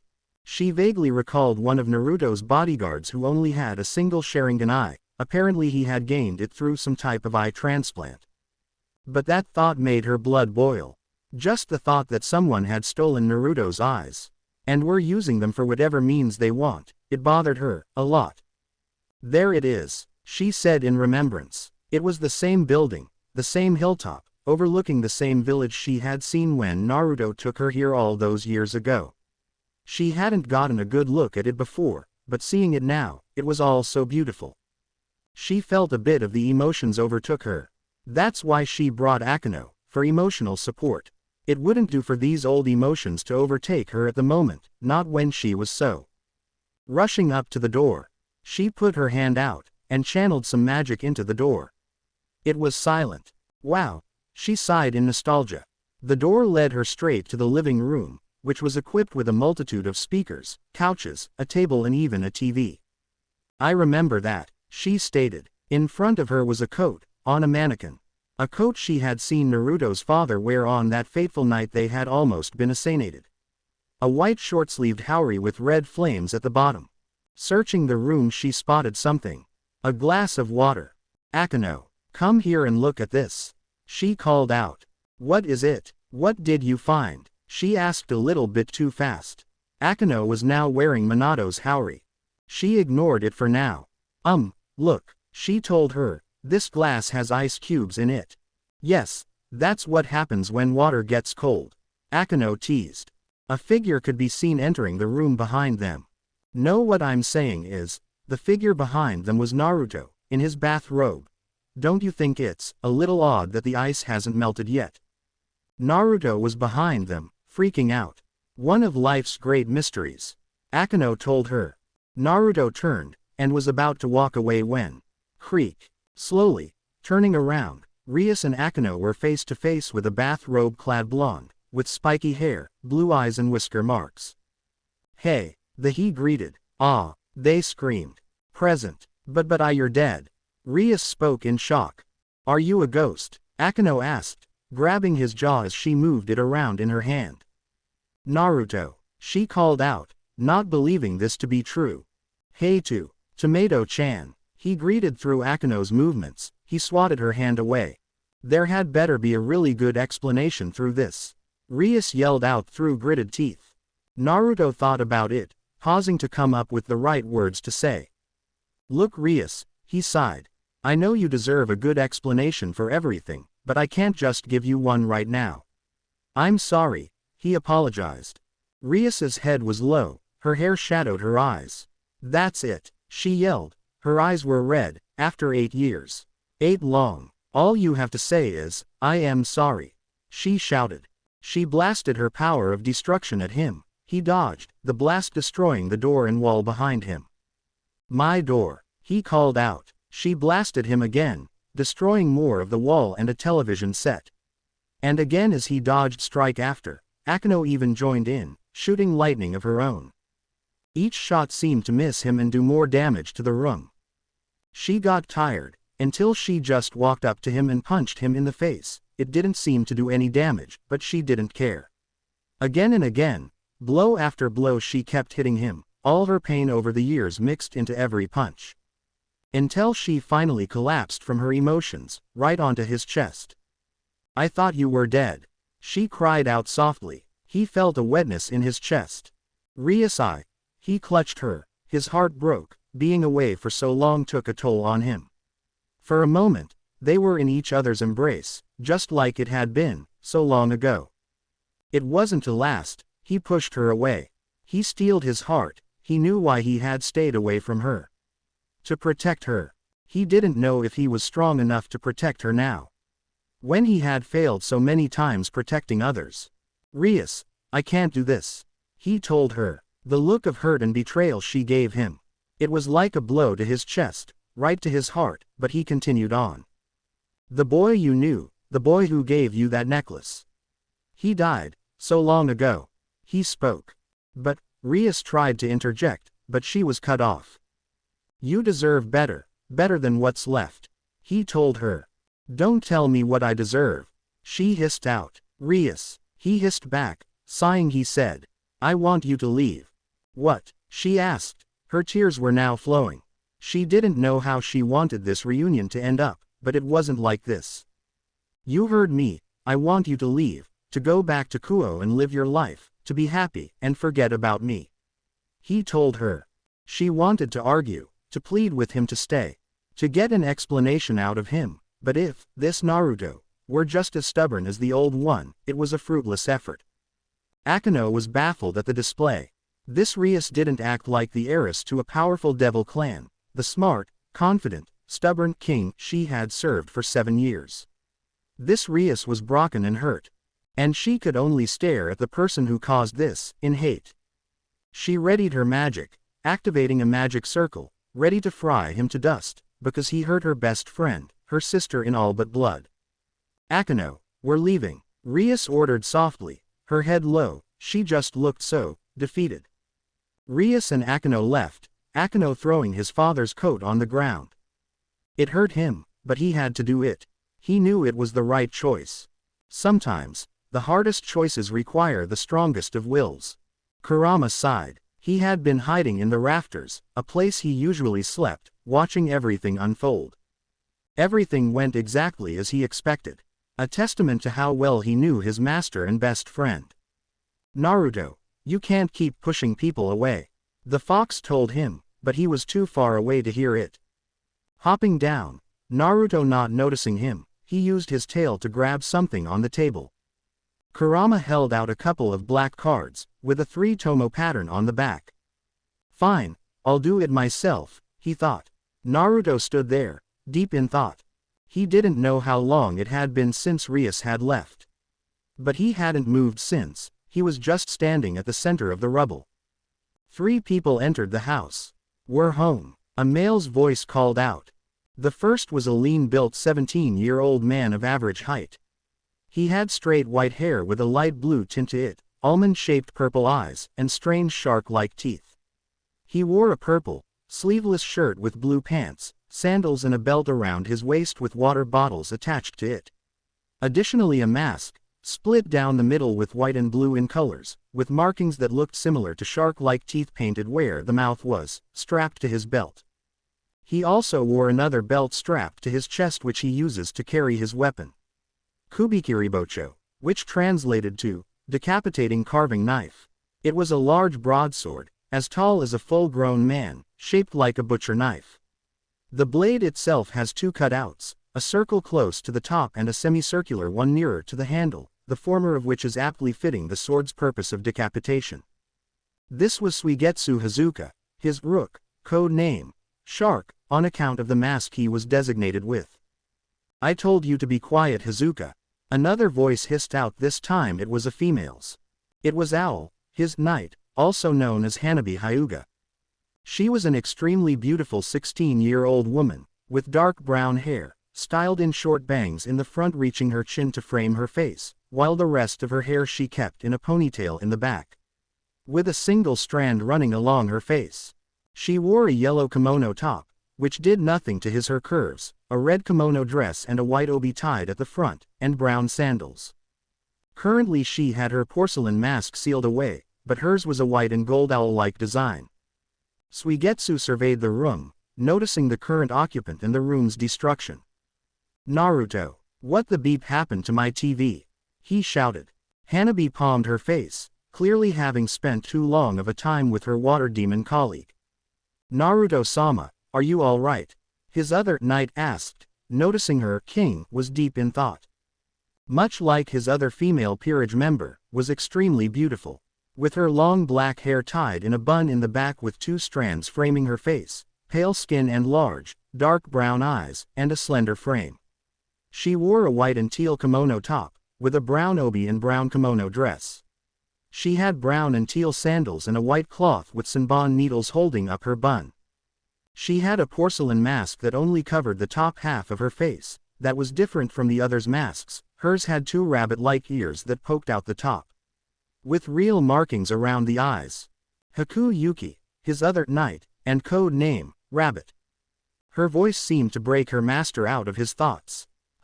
Oh, yeah, I'm fine. Why do you ask? Bastard, what did you do to my TV? Suigetsu yelled, pointing his overly large blade at his king. TV, Naruto asked, with a tilt to his head, uncaring of the large blade that was pointed at his face. Naruto then seemed to notice the destruction around him. "Oh, I slipped," Naruto stated, as if it answered everything. "You slipped," Suigetsu repeated. "Oh. Like I'm about to do right now." He charged at his master. His charge was stopped by his knight, who used a well-placed Juken strike on Suigetsu's arm. The limb subsequently went limp, dropping the large sword in the process. "Right, you slipped," Hanabi repeated, not buying his lie for a second. Naruto nodded, doubling down on his lie. "Anyways," Naruto changed the subject, "do you have the information I requested?" Naruto asked, his voice getting more serious. "Of course Naruto-sama," Haku said. She pulled out a sealing scroll, tossing it to him. He caught it, all the information Orochimaru had collected over the years.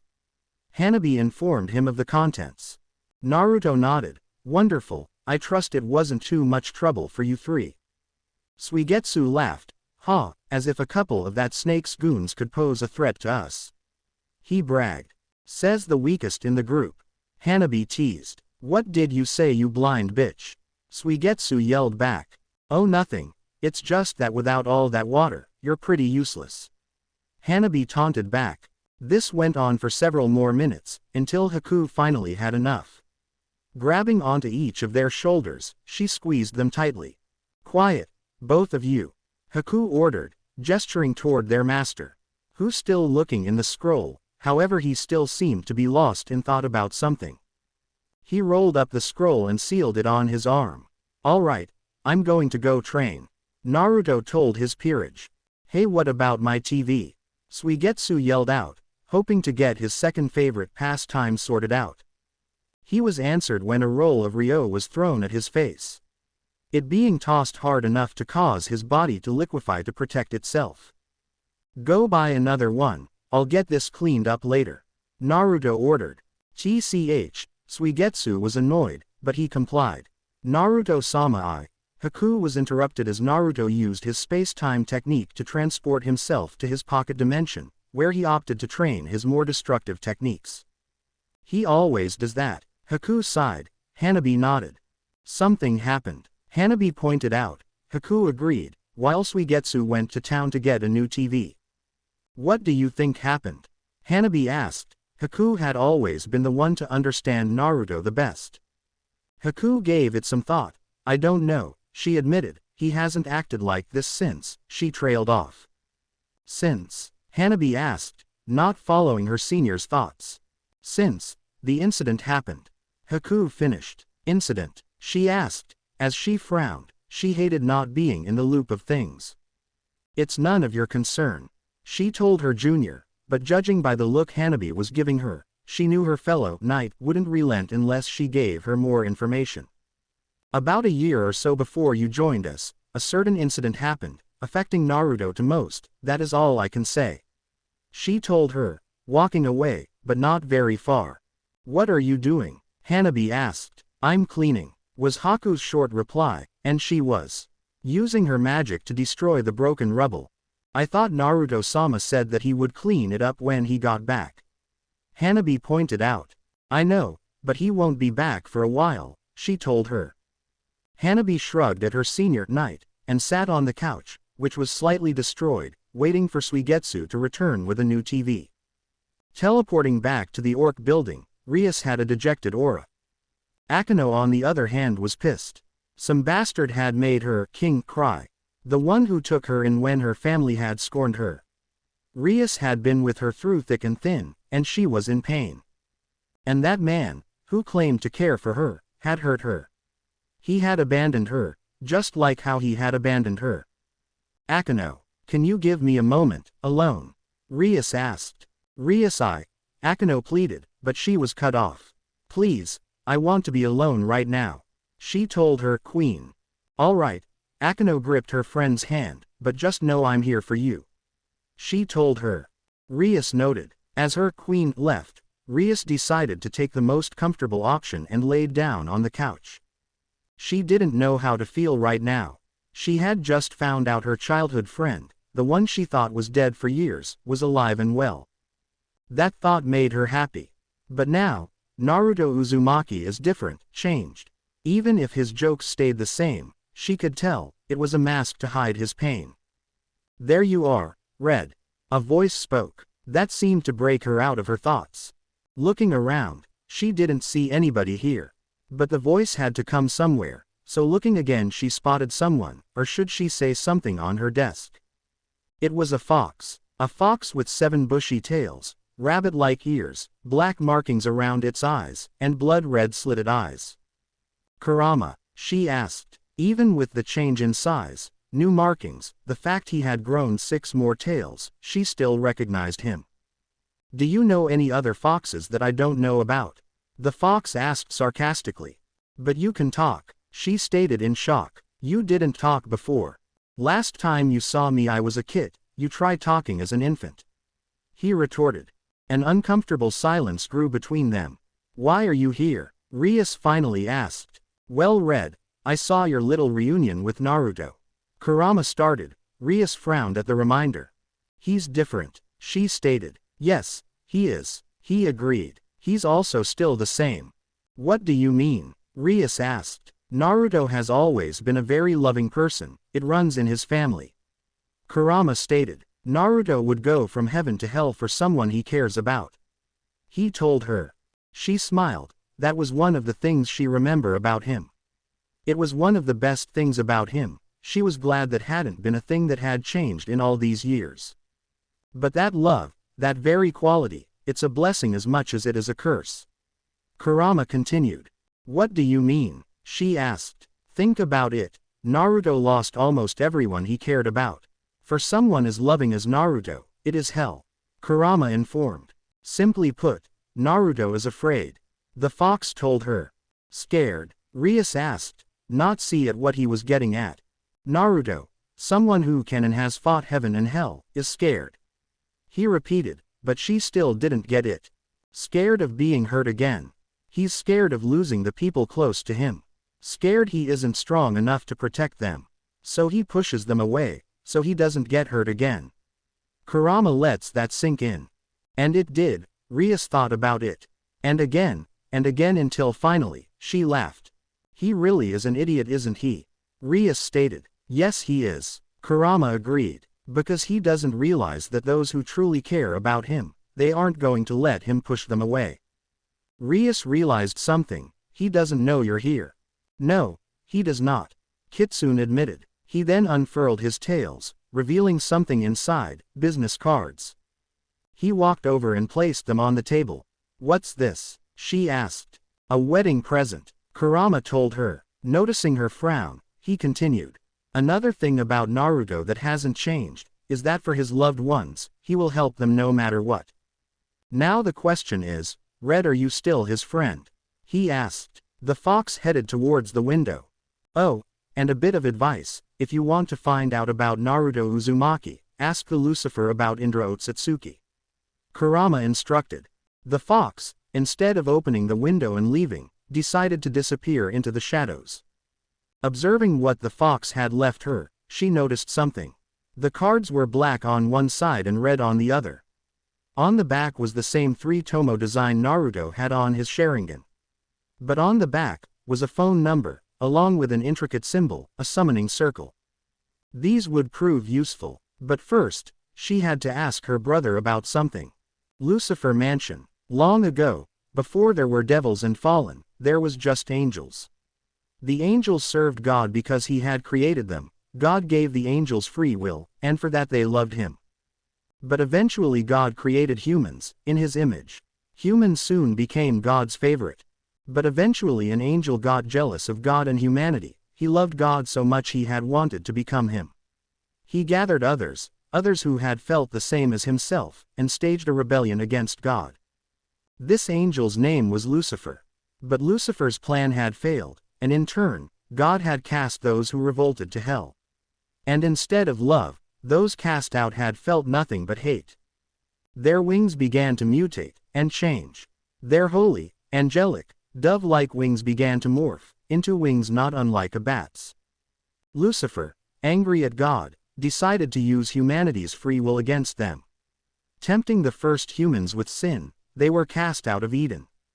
Soon after, Other angels fell from grace, but instead of casting out their love of God, they clung to it, making them fallen angels, whose wings resembled that of a crow.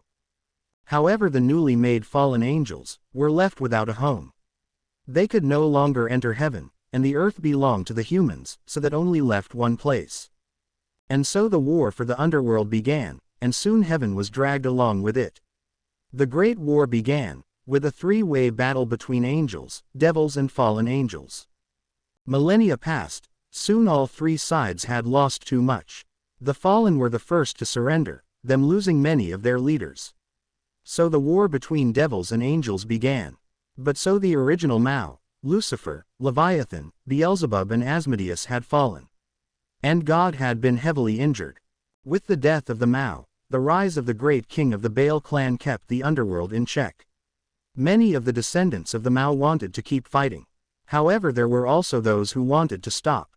Soon a civil war started, with the old Satan faction being those who wanted to keep fighting, and the new devil faction being those who wanted to stop.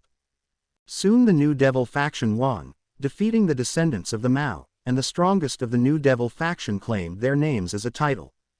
One of those devils being her older brother, formerly Sirzek's Grimoire, the Crimson Satan, who, like her, wields the power of destruction of the Baal clan, combined with blood of the Grimoire clan, which allowed for their members to have excellent control over their magic. This was Sirzek's Lucifer, the strongest Satan, and he was currently outstretching his arms waiting for her to give him a large hug. When she didn't, he pouted. Yes, the Lucifer, and the strongest devil in their faction, was pouting. Rhea Tan. And now he was whining. It was subsequently stopped by Graphia, the strongest queen, Lucifer's personal maid and her aunt. She grabbed his cheek, like a mother would a naughty child. Lucifer Sama, this is no way a Mao should act, she chastised. OWWWW. Guafia. He pleaded for her to stop, and after a few minutes, she finally let go, after she thought he learned his lesson. All right, her brother started, trying to regain his composure. What brings you here? Usually you want nothing to do with this place, he asked. I must admit I'm also curious, Graphia admitted. You called rather suddenly. It was lucky that we were able to squeeze you into Lucifer Sama's schedule. Had you not been Lucifer's sister, we wouldn't even have entertained the idea of a meeting. I hope you haven't lost the manners Lady Grimoire has instilled in you in your time away from the underworld. What Graphia means is, she is happy to see you. He translated. Clapping his hands together he asked, so Rhea Tan, what's up? Well, recently I came across some information on a problem I've been having and was wondering if you could enlighten me on the subject. Rhys asked. Sirzek thought about it. All right, and what's the question? She didn't know how to phrase it right, so she just went out and said it. Who is Indra Otsutsuki? Rhys asked. The mood instantly changed, with Sirzek and Graphia having a stern expression. It was unnerving to see her usually goofy and kind brother. Rhys, how did you find out that name? He asked harshly. She was a little taken aback at the sudden force. Just who was Indra Otsutsuki? How? Rhys, he asked a little more forcefully. However, he realized how he was acting and calmed down, while his queen placed a comforting hand on his shoulder. I'm sorry, he hadn't meant to be so forceful. But Rhys, how did you learn that name? I need to know. Rhys bit her lip. Truthfully, she wanted to keep this information to herself. If I tell you, I want you both to promise you won't tell anybody else, she requested. All right. They both nodded. She paused, thinking on the best way to tell them. Recently I found out, Naruto Uzumaki is alive. She decided to say it bluntly. What? Sirzek asked, wondering if he heard her right. After visiting with him, she paused, not liking the memory it brought up. I was visited by his familiar. He gave me these. She placed a summoning card on the desk, and he told me to ask the Lucifer about Indra Otsutsuki. She told him. Sirzek thought about this new information, going over everything she had just told him and what she had left out. Until finally he came to a conclusion. Reaching into his desk, he pulled out a black book, on with a black cover and a similar 3-tomo pattern to Naruto's card. All right, I suppose it's time you learned the legend of Indra Otsutsuki. 8 years ago, a few hours after the attack, he had awoken. His magic reserves were rather low, and his eyes hurt like hell. He had awoken in the Konoha safe house, which was odd. The room was dark, but there were 3 occupants in the room. Ka-san, Chu-san, what are you doing? He asked. The expression on their faces conveyed full seriousness. They didn't answer his question, instead his father spoke something else.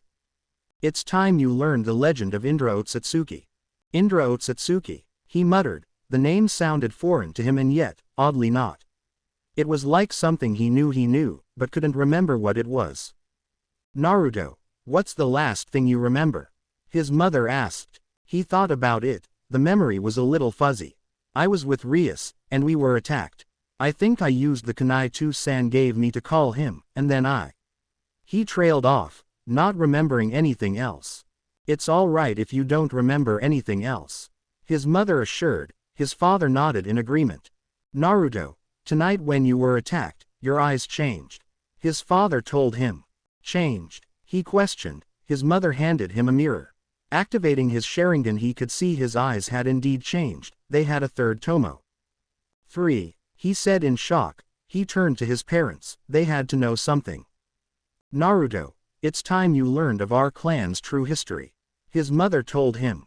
Minato took out something from a drawer, a book. A book with a black cover and a 3-tomo design, similar to that of his eyes. His father flipped to the first page. It showed a brown-haired man with pale skin, a small pointed goatee and horn-like protrusion on his forehead. However, those weren't the strangest thing about the man, because he had 3 eyes.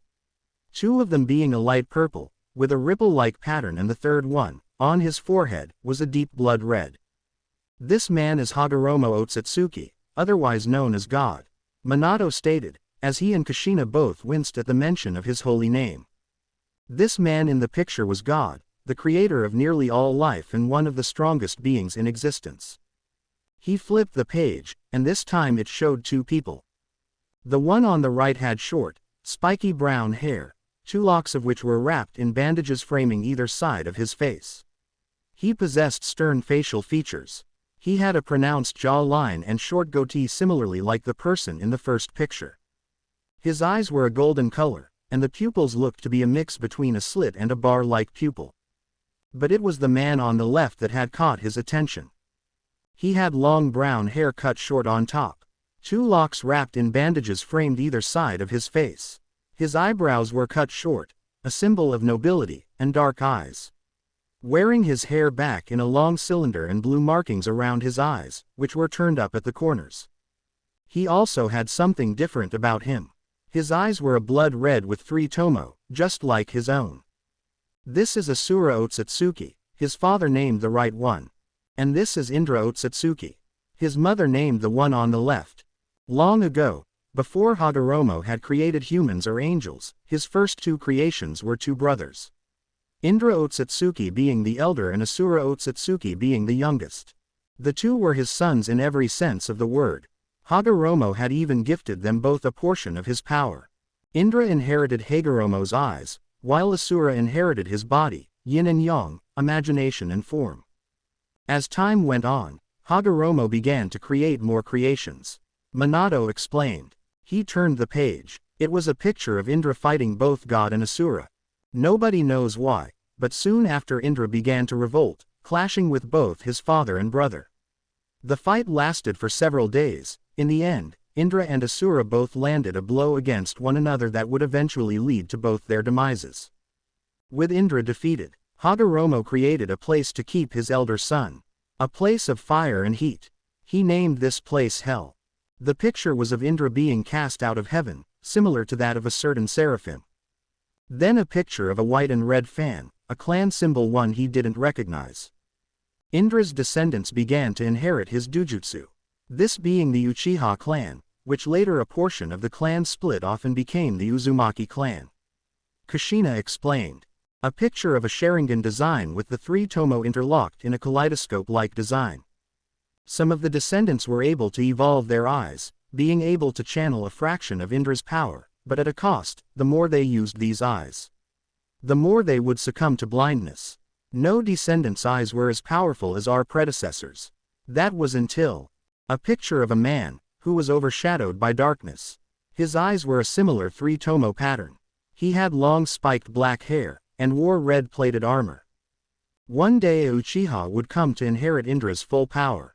Minato hissed, showing his disdain at the man. But soon the power began to corrupt the man, and he soon succumbed to madness. Kushina finished.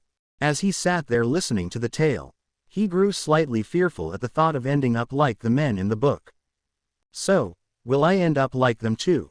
He asked timidly. Kushina hugged him tightly. Of course not in present. That's only how the legend goes. Sirzex finished. I see, Rias stated. The tale was wild, it contradicted a lot of things with what they taught her before. An original inhabitant of hell. Beings in their faction that could stand toe-to-toe with God himself. Angels not being the first creation of God. Lucifer not being the first to betray God. If you will excuse me, I think I'll take my leave. This trip has certainly been informative. And after receiving a nod she left, leaving her brother and aunt alone. It certainly has been, Rias, it certainly has. Sirzex said, inspecting a summoning card Rias had left behind. With the rumors of a certain ghost that has been culminating throughout the years, he could only come to one conclusion. One his queen also came to. Do you plan to inform the other Satans of this information? Graphia asked. He thought about it. We can't do that. After all, we promised Rias we'd keep this a secret. You can't possibly be serious. You do know what the Indra being alive could mean? Graphia questioned. I'm totally serious. I can't be breaking a promise to my Ria Tan. He said childishly. Sirzek's mood changed, becoming more serious. And I know exactly what it means. As she stared at the defeated form of her pawn, she could only say one thing. Graphia, tell my brother I agree to the rating game. Graphia stepped forward. I will inform him immediately. Riser lied at that. Riser. She turned toward him and gave an icy glare. Believe me when I say we will annihilate you. She told him. He just walked off. I look forward to it, dear. Riser will see you in the game. And with that, he teleported back to the underworld in a ball of fire, laughing all the while. She, on the other hand, was plotting. Her peerage wasn't strong enough to beat the immortal Phoenix on their own. They had a limited amount of time to prepare. They would need help, and for that, she would need to do something drastic. Riser had chosen the perfect time to strike at her and her peerage. Although technically she had 13 pieces at the moment, many of which were either not able to compete or were in her newest pawn. Issei would undoubtedly become a powerful devil if trained properly, but as of right now he was a hindrance as he counted as 8 pieces. It was the fact she had so few members which protected her from having to challenge Riser just yet. They would need a miracle to help them in such a short amount of time. She wasn't stupid enough to think otherwise. But, who better than that of the person with the power of God? She opened the drawer of her desk. She searching for the card she had received a week ago. She was alone in the room. After having Issei healed, she had requested for her peerage to leave her alone for a bit, to come up with a training routine. While it wasn't entirely wrong, it wasn't the whole truth. Holding the card in her hand she examined it. Summoning cards were made to sense desires, a majority of the time they were given to humans, as they were the most likely to summon them. But other creatures were not incapable of using them. It was that they weren't likely to summon a member not of their species, though the reasons varied. She thought of her desires, to be free of her marriage, to get stronger, to be able to protect her family, to see her friend. An eerie glow emanated from the card. Within an instant, a roaring black fire emerged within the room, shaping itself into the 3-tomo symbol of the Indra Otsutsuki.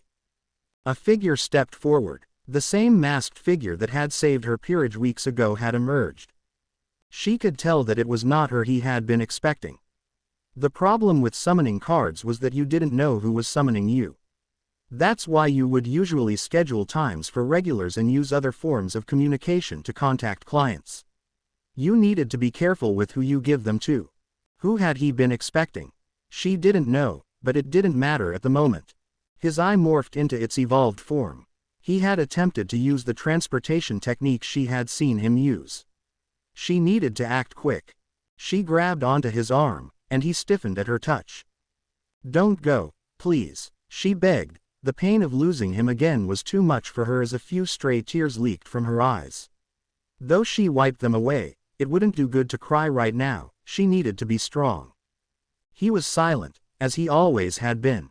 She reached up, and grabbed onto his mask. Surprisingly, he didn't offer any resistance to the action.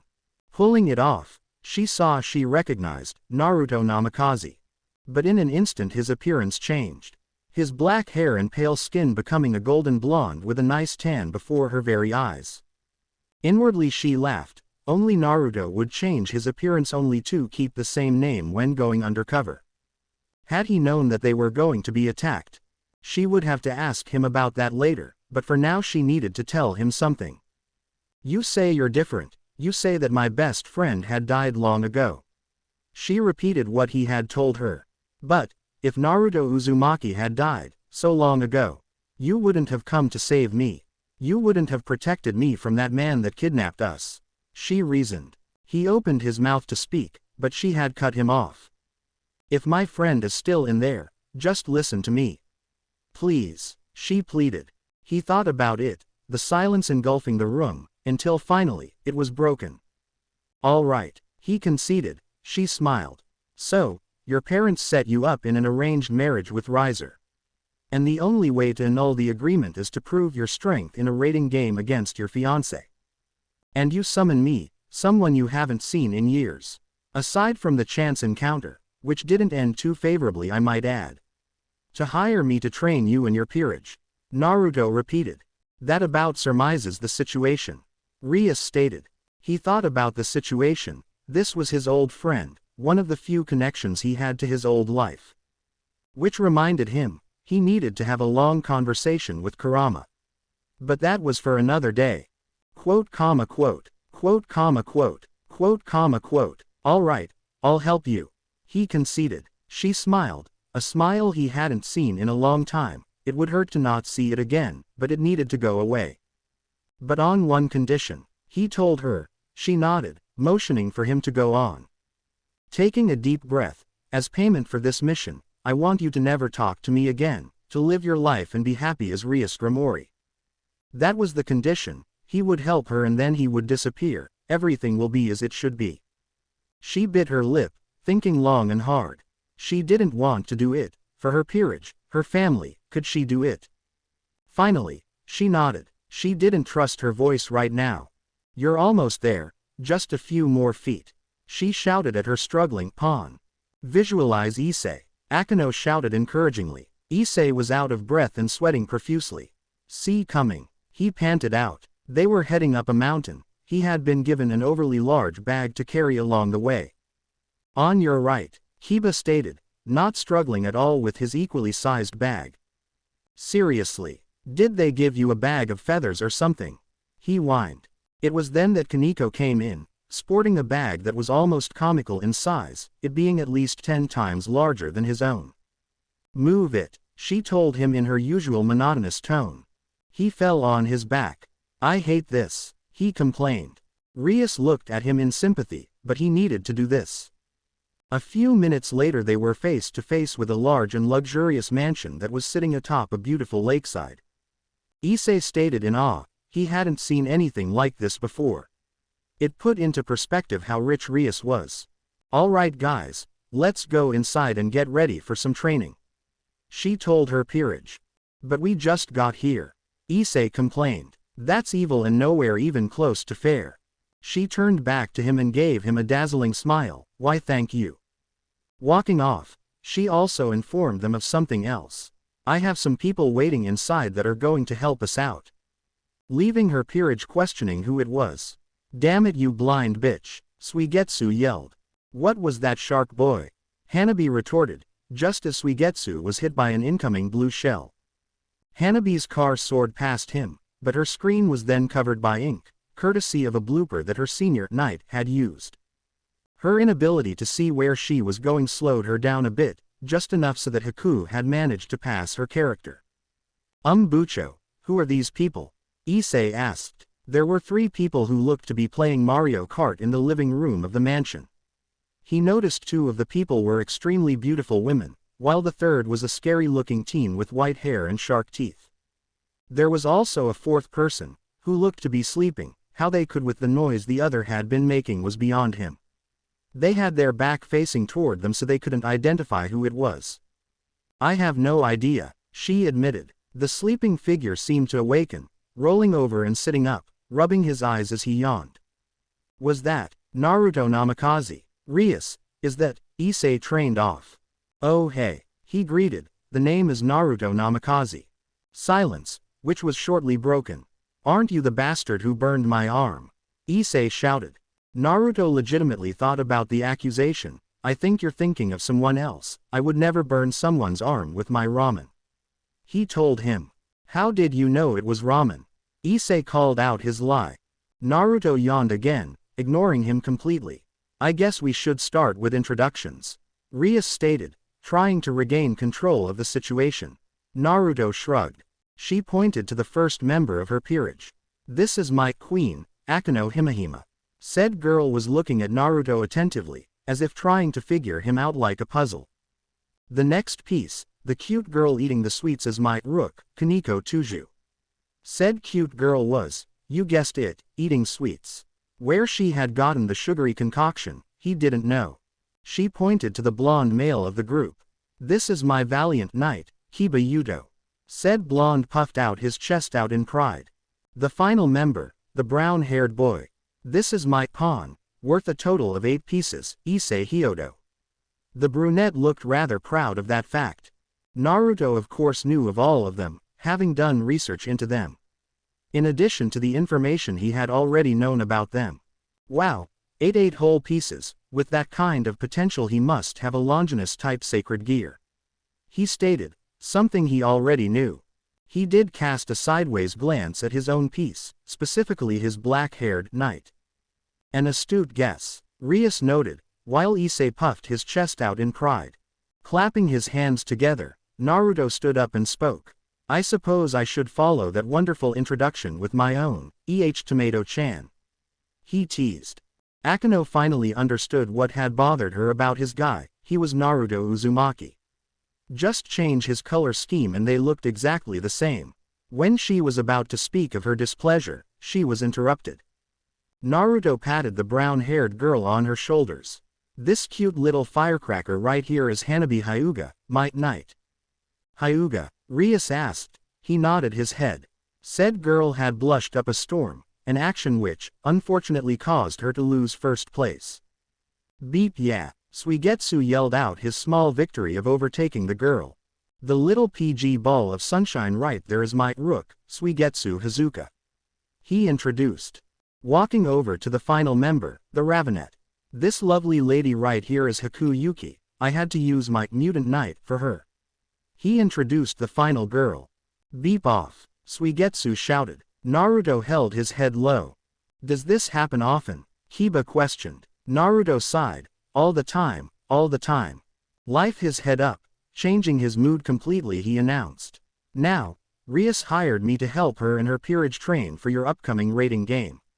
He informed. Now, should we get started with the tour training? He tried to hide his slip-up, but the fox-like grin told them otherwise. A grin the rest of his peerage members also sported. They all were in a clearing near the estate. Suigetsu had his head low, not liking his earlier defeat in the game. While Haku had a victorious smile and Hanabi was glad to have at least bested the rook. Alright, in order for us to train you the best, we need to know all your current capabilities. And the best way to do that is through combat, Naruto announced. Suigetsu perked up, grinning at finally being able to fight someone. Not you Suigetsu, Naruto called out, instantly crushing his rising hopes of a good fight. I thought you said this would be a vacation. Suigetsu complained. I said it would be like a vacation, it's still a job. Naruto corrected. The match will be between Rias's peerage and me, Naruto stated, shocking them all. Won't that be a little unfair? I mean there is so many of us and only one of you. Issei stated. Naruto chuckled, laughing as it were some kind of joke. Trust me, this match is totally unfair. Rias, however, was the only one to get the joke. This fight was unfair, but not for Naruto. She hoped Naruto would go easy on her and her peerage. Akeno had a sadistic grin from finally being able to get a chance to electrocute the disguised blonde that hurt her king. Now, if Hanabi-chan and Haku-chan would be kind enough to give us some space, we can begin. He ordered. It wouldn't be good if they destroyed the entire estate.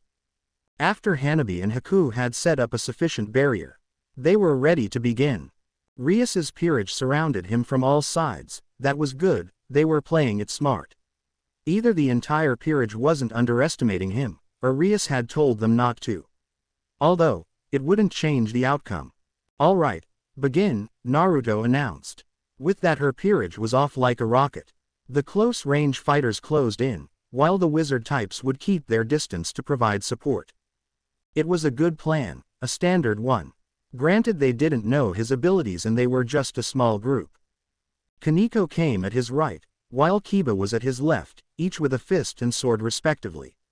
While he could have moved backwards, to avoid both attacks. If Issei had been trained in combat more, he could have been waiting for him there. Sadly, he wasn't.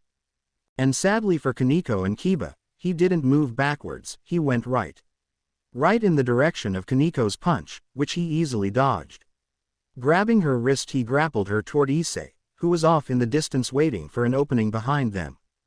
The girl landed on him with a thud, which slightly surprised him with how small the girl was. He blocked the following strike that had sent at him by Kiba with a kunai he had within his sleeve. Kiba hadn't expected that, which gave him an opportunity for a counter-strike. Launching a fist into the knight's gut, knocking him to the ground. That gave the wizards an opportunity to strike with their comrades out of the crossfire. Rias sent a blast of power of destruction at him, which he could have dodged. Instead, he decided to use his magic to form a small barrier. The power of destruction was a powerful ability, sending a blast of condensed magic at an opponent that was able to atomize anything it came into contact with. The problem was, if it came into contact with a technique that happened to have more power than the blast, it could be overpowered. His barrier just so happened to be something with more power within it. As such, he was able to block her powerful condensed blast. As the blast died down, Kaneko along with Issei decided to attack him while he was preoccupied with holding the barrier. He, however, was not caught by surprise as he ducked under the catgirl's punch as he simultaneously tripped Issei's foot. Issei, not being an experienced enough fighter to know how to maintain balance and not overextend punches, had fallen over. He kicked Issei right onto Kaneko, while Kiba, who had gotten back up, thrusted his sword at him again. Instead of blocking it with another kunai, he chose to dodge as he grabbed onto the handle to stop the incoming strike. Sending a kick at the blonde, which launched him away again, just without his sword this time. Now with a new sword he sent it flying at Rias, who had been charging another blast of her magic. She had decided to cancel the spell as she blocked the flying sword with a barrier. This left Akeno, who had the attack ready. She summoned a small thunderstorm above them as a blast of lightning came flying at Naruto, who, unseen by them all due to the bright flash of light, had his Sharingan active for an instant. Naruto jumped over the bolt of lightning as he sent a volley kunai at the queen, which, just like her king, summoned a barrier to block the incoming projectiles. Landing on the ground, Naruto was sporting a very fox-like grin. This was going to be fun. A few minutes later, Rias and her peerage laid on the ground, all of them defeated. While Naruto didn't even have a scratch. He totally kicked our asses. Issei groaned, the pain of speaking being too much for him. Figure that out on your own, pervert. Kaneko asked sarcastically, finding now a good time to form an insult. That was great, really informative. Me and my peerage are going to discuss some things, Naruto announced. A few minutes later, they were all sitting on what looked to be a nearby campsite. They had set up a small barrier to keep their conversation private. Ha! They beep. Suigetsu summed it up. Way to sugarcoat things, Hazuka. Hanabi stated. It's not that they don't have potential, it's just that they haven't focused it well enough. Additionally, they have all their mental problems they have to deal with. Haku surmised. They have almost as much potential as your own peerage. Hanabi stated. A Nekosho, a Longinus user, a king with a destructive magic, and a powerful half-blood queen. Naruto nodded. That was what I was thinking. For harnessing their potential, I think we should try to help them separately. Suigetsu will be with their knight and work on his swordsmanship. This caused Suigetsu to grin. Hanabi will work on hand-to-hand with the rook. Haku will be with the king and queen and work on their magic's control. While I will work with the pawn, he seems to need the most work. There were no complaints, but something else. I have a question, Haku stated, and with Naruto's nod he asked it. This king, Rias Gramori, she is your childhood friend, is she not? He nodded. I see. My next question is, do you love her? Haku asked, surprising the whole group. Naruto thought about the question, once, then twice and finally a third time. He thought about it until he let loose a chuckle. Ha, love, how can I love someone I haven't known in 8 years? He answered. Don't get me wrong, I do care about her. I care for her almost as much as I care for all of you. He stated. As I thought, Haku noted, satisfied with the answer. I just wanted to be sure. Naruto nodded, although he didn't see the point in the question. He clapped his hands together, and asked. Now that that's out of the way, why don't we get started? I think they have had a long enough break. Several days later, with Issei and Naruto, Issei sent a gauntlet-covered fist at his trainer. Unsurprisingly, he dodged with ease. Using his foot to trip Issei, causing him to lose his balance and fall over. Gah, I'm done with this shit. He whined, getting up off the dirt. Done already? Naruto asked. Of course I'm done. All you've had me do the whole time is wear these damn weights and fight you for hours. He shouted angrily, gesturing to the bands with seals on them that weighed him down significantly. Issei started to walk off the field. All right, if you want to just give up and leave you can. Naruto told him, stopping the brunette in his tracks. Turning back angrily, and who cares if I do? He shouted. Me, not really, Naruto admitted, but Rias cares. He answered. The guilt caused Issei to feel like had gotten another hit to the chest. I'm not going to lie to you, not gonna spout some nonsense that you don't need to hear.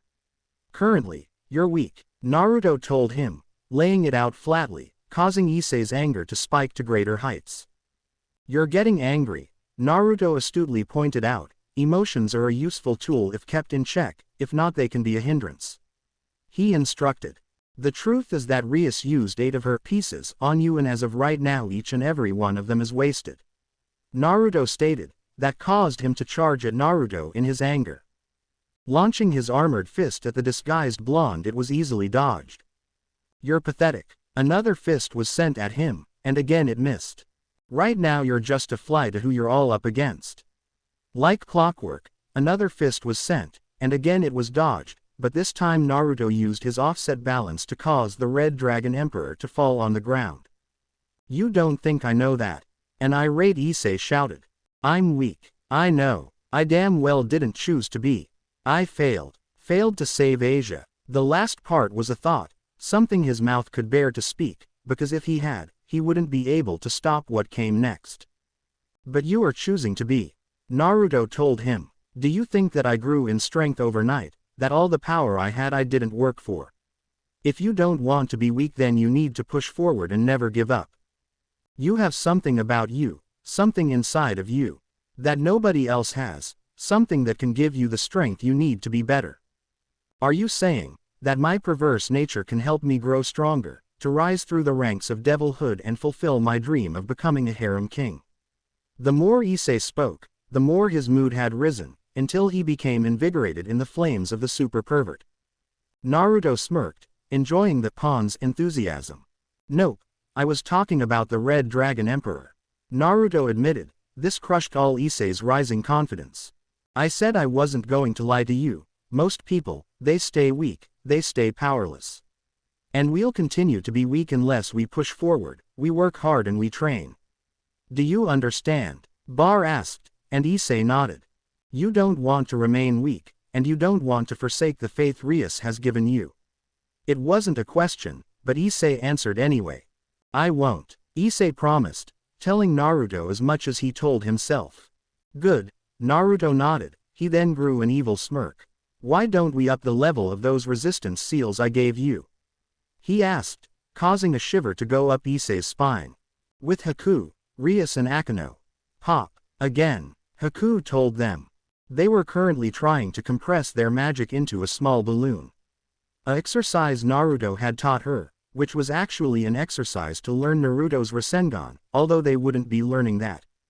A common exercise among devils was using their magic to form larger and larger orbs of magic to help with their control.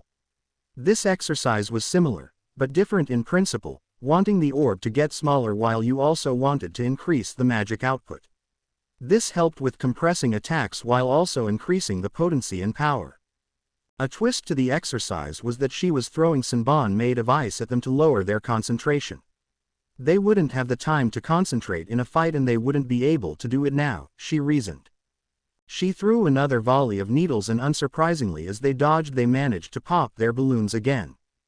She could tell the two wizard-type devils were getting frustrated with this exercise. It was a particularly difficult thing to do, but Naruto had tasked her with teaching them this. He must have had faith they could learn this skill. Perhaps we should take a break, Haku suggested, much to their relief. They had several burns on their hands from the high amounts of magic they had been outputting. She handed them each a bottle of water. Thank you, Rias responded. Akeno didn't say a word. I know this exercise can be hard, Haku responded. It's one of the exercises Naruto-sama has taught me personally. She held out her hand, a balloon in her palm. As she channeled her magic, the temperature in the clearing dropped significantly. All it takes is hard work and practice, she told them, letting her ice magic loose as the temperature began to steadily rise to its normal heat over the next few minutes. Rias raised an eyebrow, slightly amazed at the knight's control. Haku-san, how strong would you say you are? Rias asked, trying to gain more information on Naruto's peerage. Haku thought about it for a minute, but she decided to answer honestly, while not giving too many things away. While I'm not quite on the level of Naruto or our queen, I would say I'm one of the stronger members within his peerage. Rias had suspected as much, with Naruto using a mutated knight to reincarnate her. The girl had also reminded her a bit of her brother's Queen Graphia. The fact they both used ice magic helped compare the similarities. A question came to her mind. His queen, Rias asked, having not received any information on her yet.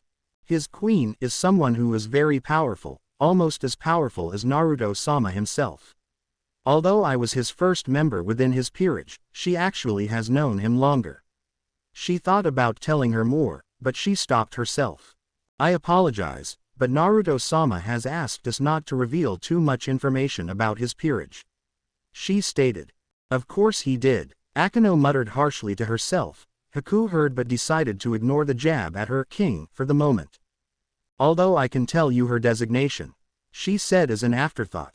Rias frowned, but she did understand to a certain extent, although questions did come to mind. Designation, she repeated. Haku noted, some of us within the peerage wish to keep our identities a secret while we are out on missions. Like Naruto-sama and Hanabi for example. So Naruto has us wear these porcelain masks. She showed them her rabbit mask. I was designated with the codename Rabbit, while Naruto is Fox. As for our queen, she was designated as Dragon. Haku explained. Then why don't you have your masks on right now? Rias asked. Aside from the fact you requested he not wear his mask, and Naruto-sama allowed it. Naruto-sama has set up a barrier around the estate to keep out any unwanted guests. Haku explained. Rias nodded. It was very interesting, but something she said came to her mind. Haku, I noticed earlier during the introductions, but this Hanabi Hyuga, is she by chance related to the Hyuga clan of devils? Rias asked. Haku noted, confirming her suspicions. She is. I'm sure you already knew that because of her eyes. That is all I can say on the matter, but if you want to know more about her you would have to ask Naruto-sama or Hanabi herself. The Hyuga were a prominent clan of devils, although they weren't a part of the 72 pillars that didn't make them any less powerful. It was in a similar manner to Naruto's own Uzumaki clan, although with the information she had received from her brother it wasn't hard to see why his clan was prominent. But the Hyuga clan were known for their dujutsu, which allowed them to see in a perfect 360-degree vision across vast distances with precise accuracy, along with the ability to see energies like the Sharingan could. The fact that Naruto could get a clan member within his peerage was astounding. Like that bastard would tell you anything, Akeno said, making her dislike of Naruto known. Haku frowned, but she didn't mind the insult. Naruto had been told worse by better people than this fallen angel hybrid. Although she did try to refute the statement. You know, despite all this time, I can still tell you're precious to Naruto-sama, Rias-san. She told her. That was good to hear, but she still questioned it a bit. Really, how do you know? Beside from the fact that he has told me himself, I have known Naruto for a long time to understand him well enough. Haku informed. Rias raised an eyebrow. Oh really, and how long have you known Naruto-kun? She asked. As I mentioned earlier, I was Naruto-sama's first piece, though having met him a few months after his queen. But to answer your question, I have been a member for roughly 6 years. Haku told them. 6 years. Rias repeated the older woman's words in shock. She had guessed it was a long time, but 6 years was longer than she had known Naruto herself. 6 years ago was around the time that she had gotten her queen, Akeno, so the fact Naruto had already had 2 pieces was a little surprising too. Yes, it has been some time. Haku spoke fondly, clearly enjoying the time she had spent with her blonde friend. But that moment of nostalgia had ended. All right, I suppose it is time we continue on with training. Haku ordered, ending the short break she had given them. Rias and Akeno both nodded, both wanting to get stronger. Akeno for her king. While Rias wanted to for her family, her peerage, and a small part of her wanted to get stronger for Naruto, to show him how much she had grown in their time apart. With Hanabi and Kaneko, Hanabi parried the fist that came toward her chest, redirecting it wasn't that hard for her. She had sparred with Suigetsu many times and he was faster and stronger than the shorter girl. Although they were of a similar age, it was clear that she held the advantage in combat. It also didn't help that Naruto had given Kaneko weights to help the girl increase her speed. Their fight came to a momentary halt. That was good, Hanabi complimented. Kaneko nodded. She enjoyed the fight, even though she could tell that Hanabi was stronger than her.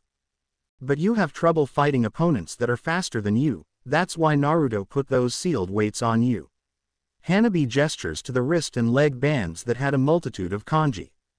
You also don't have any ranged attacks for fighting people at a distance, and, Hanabi drew a blank. Truthfully, she wasn't as good of a trainer. Sorry, she apologized to Kaneko, I'm not as good of a teacher as Naruto is. She admitted. Is Naruto-san a good teacher? Kaneko inquired. It was actually the longest sentence Hanabi had heard her speak. She thought about it, and a memory came to mind. Flashback about 1 year and 8 months ago. Damn, Hanabi shouted in frustration, a contrast to the refined mask she usually wore around people. But luckily she was alone. What seems to be the problem? Naruto asked aloud, startling the younger girl. Kya, Hanabi totally didn't just scream. Nope, it didn't happen. I mean, Naruto-sama, I didn't see you there. She corrected herself. He sighed. I thought I told you to just call me Naruto. I know, but Haku calls you Naruto-sama. She dodged the question. He rolled his eyes. I've told her to, but she just refuses to do so. The many times he had tried, weighed on him. Hanabi giggled a little, which was also usually unlike her. But this Naruto was so different from the Naruto she had seen when they first met. It was strange, her king seemed to be able to flip his personality at the drop of a hat. So Firecracker, what seems to be the problem? He asked again.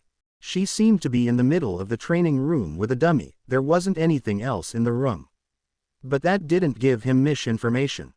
Hanabi sighed, remembering the problem. I'm working on a move called the 8 trigrams. 128 palms, a move the Hyuga clan has. Similar to that of the 64 palm salt, how it consists of a greater quantity of strikes at a higher speed. This causes more of our magic to enter the opponent's systems, which causes even more damage to their internal organs. She explained the nature of the attack and the Juken style in general. The problem is that I need to target specific points in the body, which are different in each person on a target with no magic whatsoever. She gestured at the training dummy. Ah, Naruto hummed in thought. This seemed to be a serious problem with an easy solution. Why don't you use me as a target then? What? Hanabi questioned in shock. Her king wanted her to attack him. Sure, she had used others as practice before, mostly enemies and a few of her fellow clan members, which admittedly she regretted doing. But she hadn't expected him to volunteer himself. The problem is that you don't have someone to practice with, and I don't mind helping my cute little peerage member with their training. He teased a little, causing the younger girl to form a large blush on her face. Baka, she called him in a tsundere-like fashion. He outstretched his arms out. So, like I said, why don't you use me as a target? He repeated. You're really an idiot, you know. She told him. That didn't dissuade him. She thought about it for a long time, but after seeing Naruto's expression she finally conceded. All right, she nodded. She got ready, getting a decent amount of space to prepare the move and activated her clan's Dujutsu, the Byakugan. Until finally she charged, closing the distance within an instant. 8 Trigra. In her attempt to perform the move, Naruto had dodged the attack, although she did notice it was at a speed that she could keep up with. Upon noticing Hanabi's questioning gaze, he spoke up. What? You didn't think I would just let you hit me? I've been hit by you before and they hurt like hell, he reasoned. Your opponent isn't gonna stand still, which means you're gonna have to account for that. Naruto instructed. That is, if you can. He smirked. She returned his smirk with one of her own. This was going to be fun. That was a bit of a happy memory, showing how Naruto was different from those in her clan. Any of the instructors in the clan would have used a branch member to teach her as targets, none of them would have volunteered themselves, but Naruto had. That showed her he was different. Yes, he taught most of his peerage something. She answered the girl's question in her bit of nostalgia. Kaneko nodded. If this Naruto guy was as good as Hanabi had said, then Issei was in good hands. They all knew he needed the help. Although something had bothered her about the guy. Rias and Naruto, they seemed close.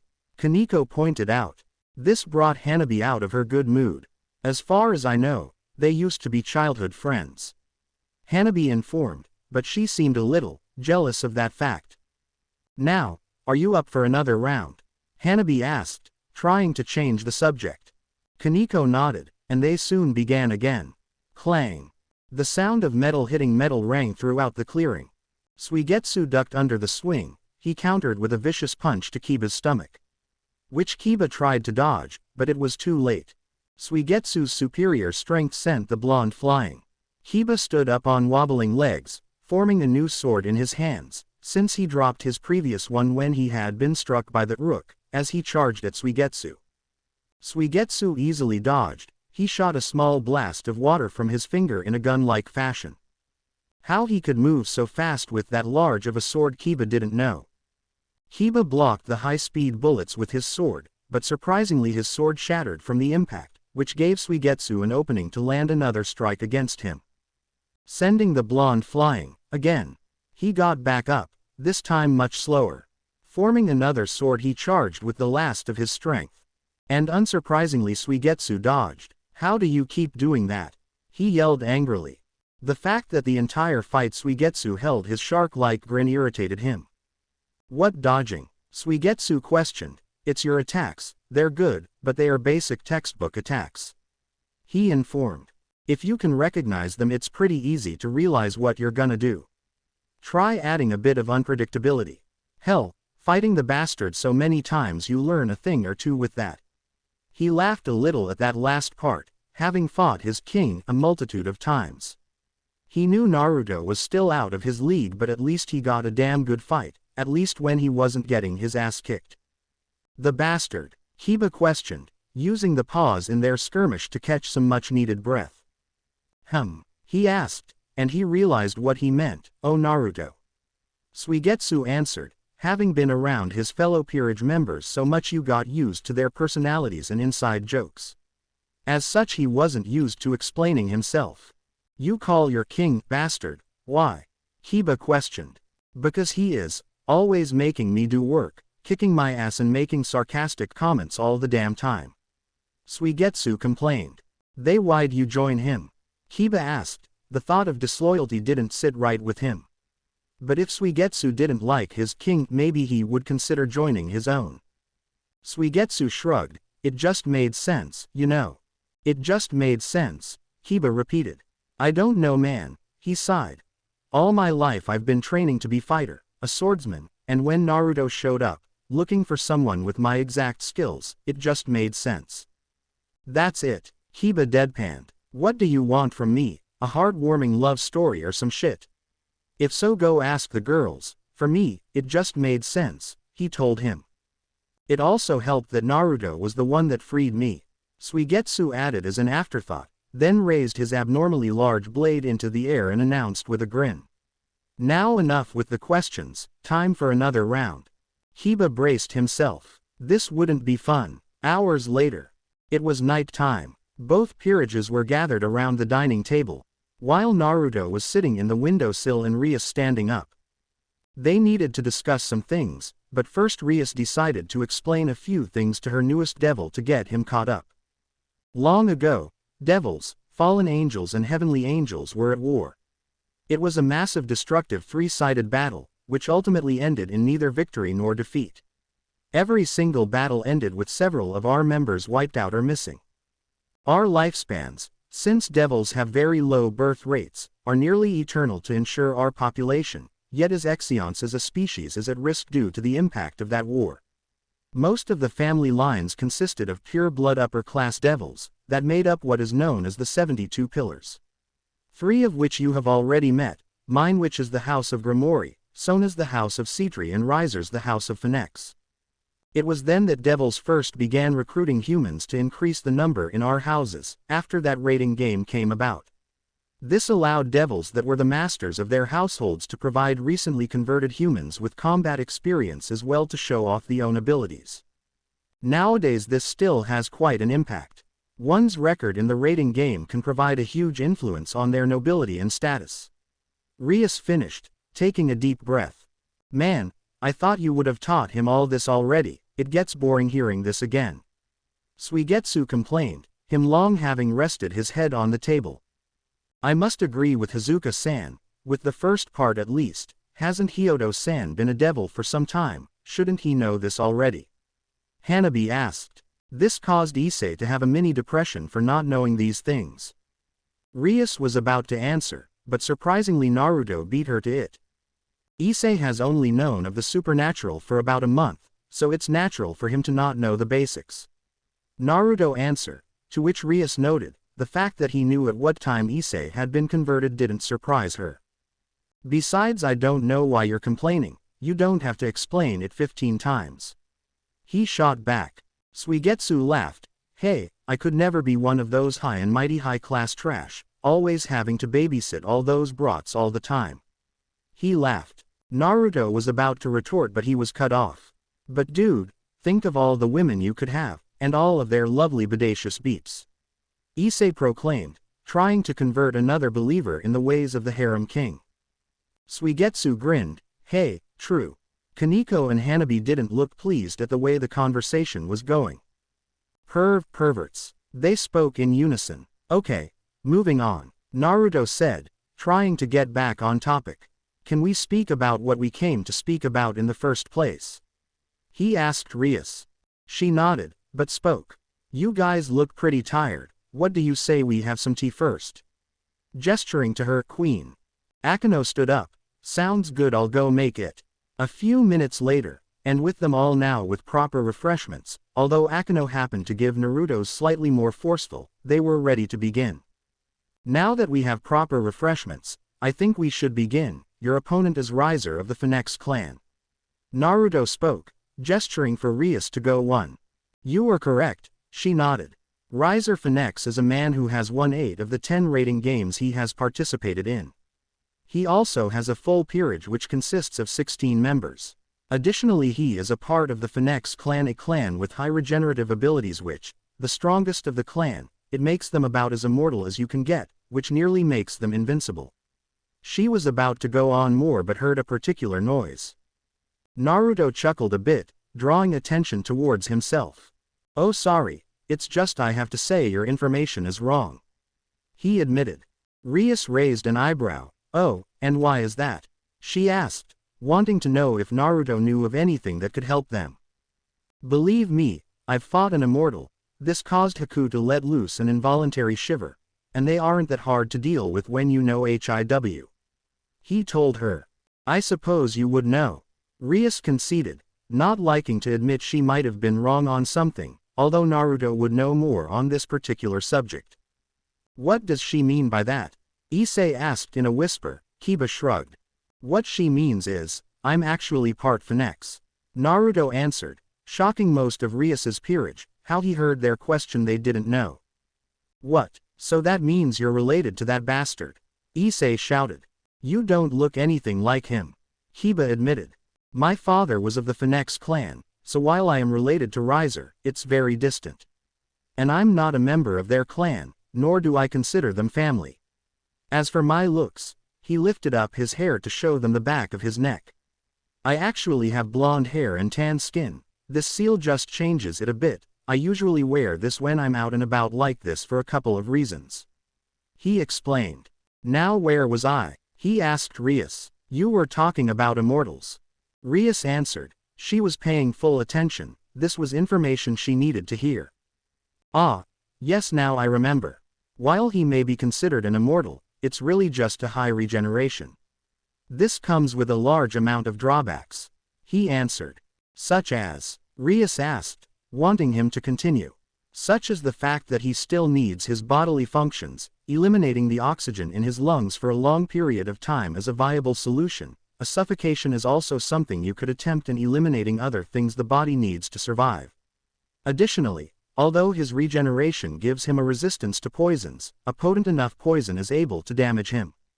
He explained. Haku cringed at a particular memory. Additionally, his regeneration is activated by fire, so a large amount of water or water magic could deal with it. Sea tree magic would work well against them. I suppose you could also eliminate the oxygen within the air, which wouldn't allow the fire to form and suffocate him at the same time. He commented. Rias grimaced. While this information was good, she wasn't a sea tree nor did any of her peerage know water or wind magic to such a degree. And she didn't know where to find such a potent poison, nor did she think she would be able to use it in combat. An easier way is to disintegrate his entire body, leaving no traces of him left to regenerate from. That next part was easier, but it was still beyond her at the moment. An easier way is the fact that he is still a devil, so any holy objects or magics still affect him the same way as any other devil. He told them. Issei grimaced, remembering the particular feeling of getting stabbed by a light spear the second time. But I find the easiest way to deal with high regeneration is to continually damage his body so much that his regeneration can't keep up. Eventually his stamina will run out and he will no longer be able to regenerate. He finished. He would usually use Amaterasu, which burned for 7 days and 7 nights to do the job. Rias thought about the information. This was news to her. She had long since thought beating Riser was an impossible task, but now she had insider information that told her otherwise.